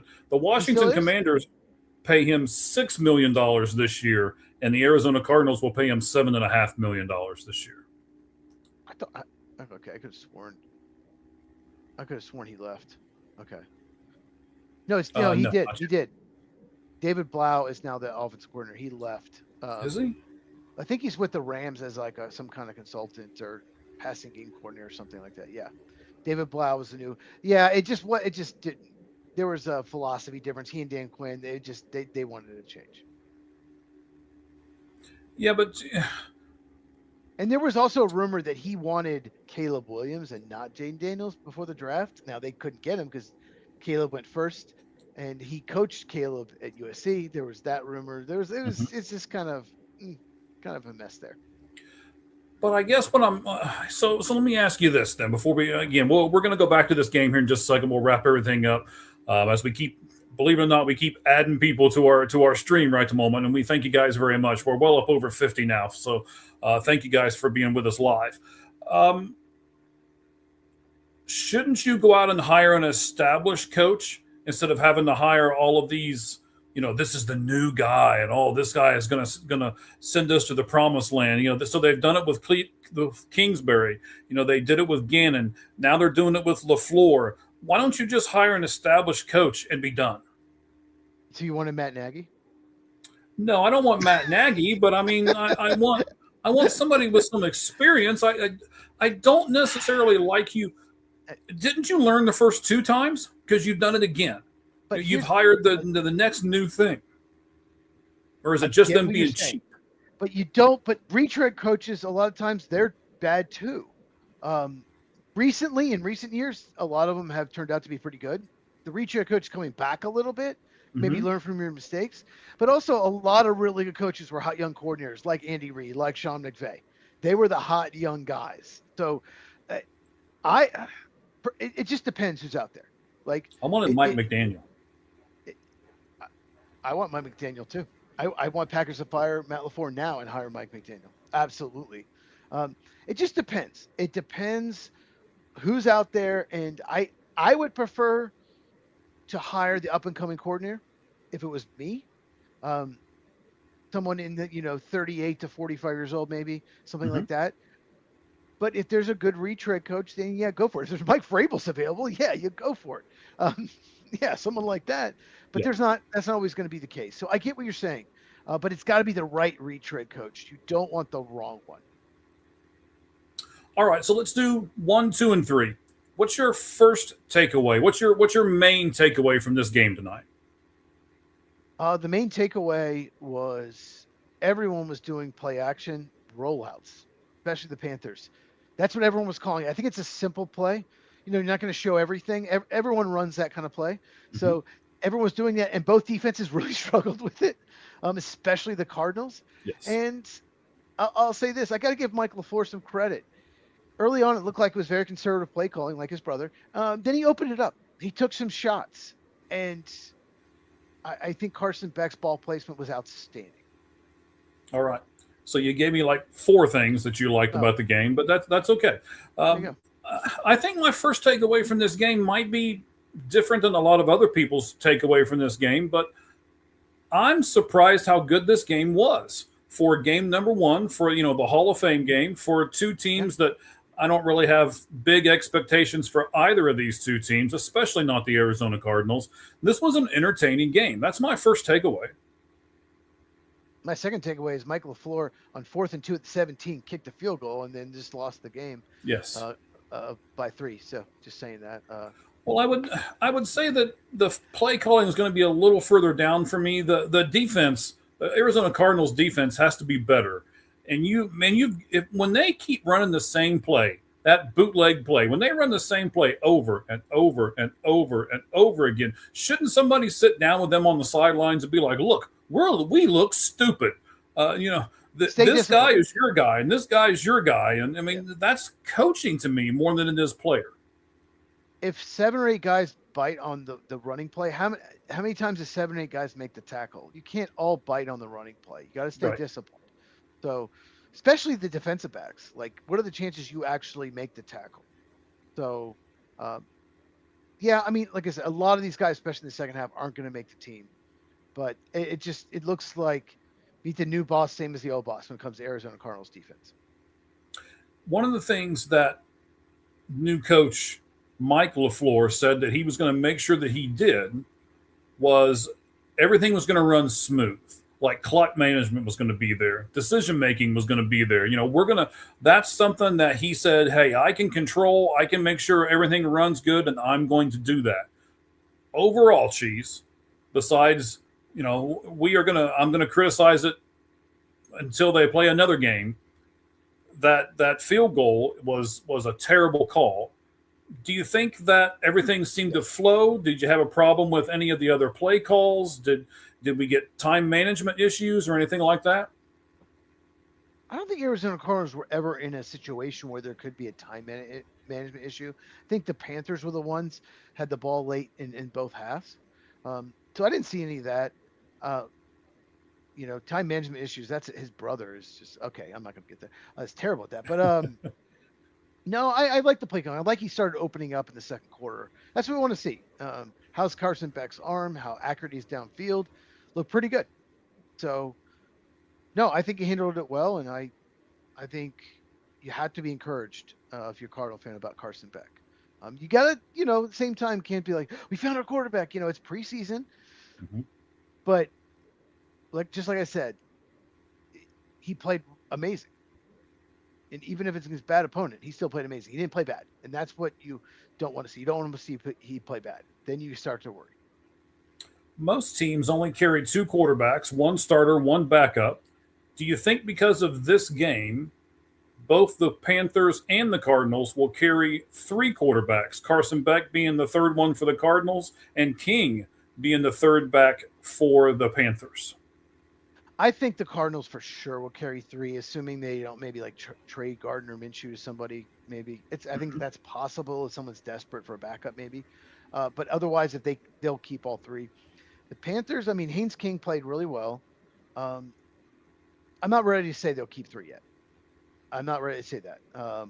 He was undrafted, and he did play like the second half against a lot of Arizona Cardinals defenders that are definitely not making the team the way they're playing. Yeah. So, and he basically ran the same play over and over and over again as well. That bootleg that we talked about earlier. And he scrambled where he had a lot of room where no one was spying him. So, probably not Panthers. Almost definitely Cardinals. Okay.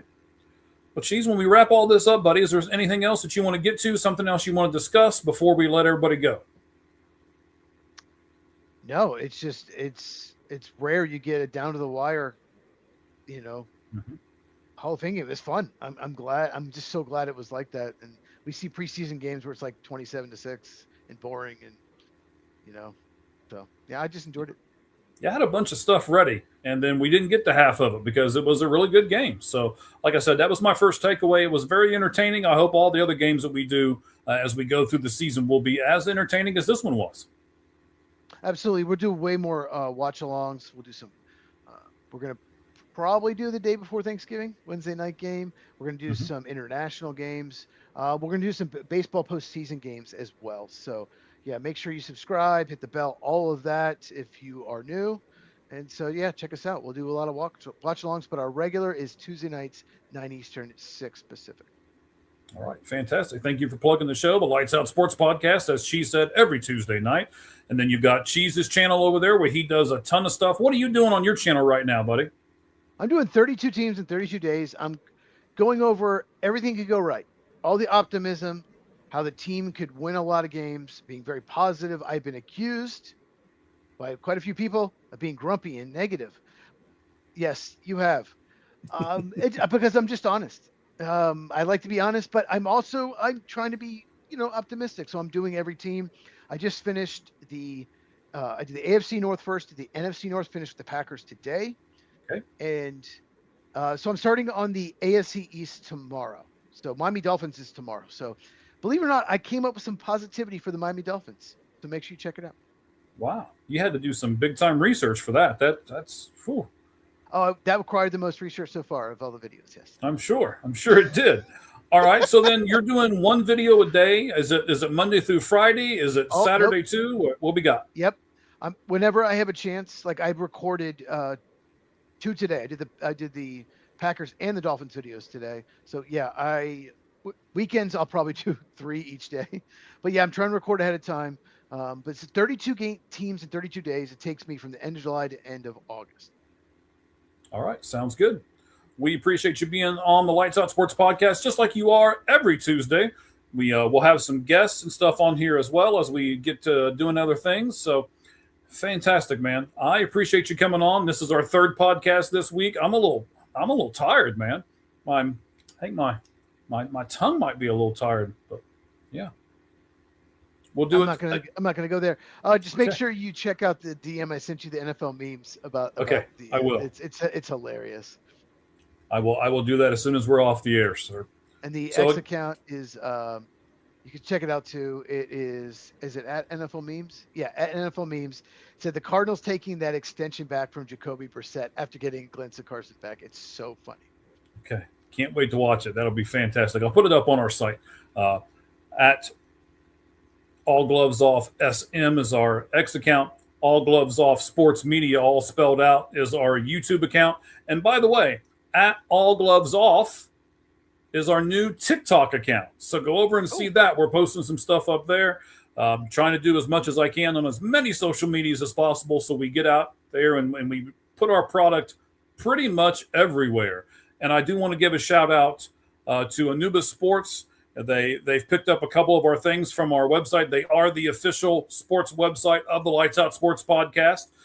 Go over and check them out. They did an article earlier about our podcast, and then the one they released today was the Tim Tawa "Should You Bunt" during a complete game play.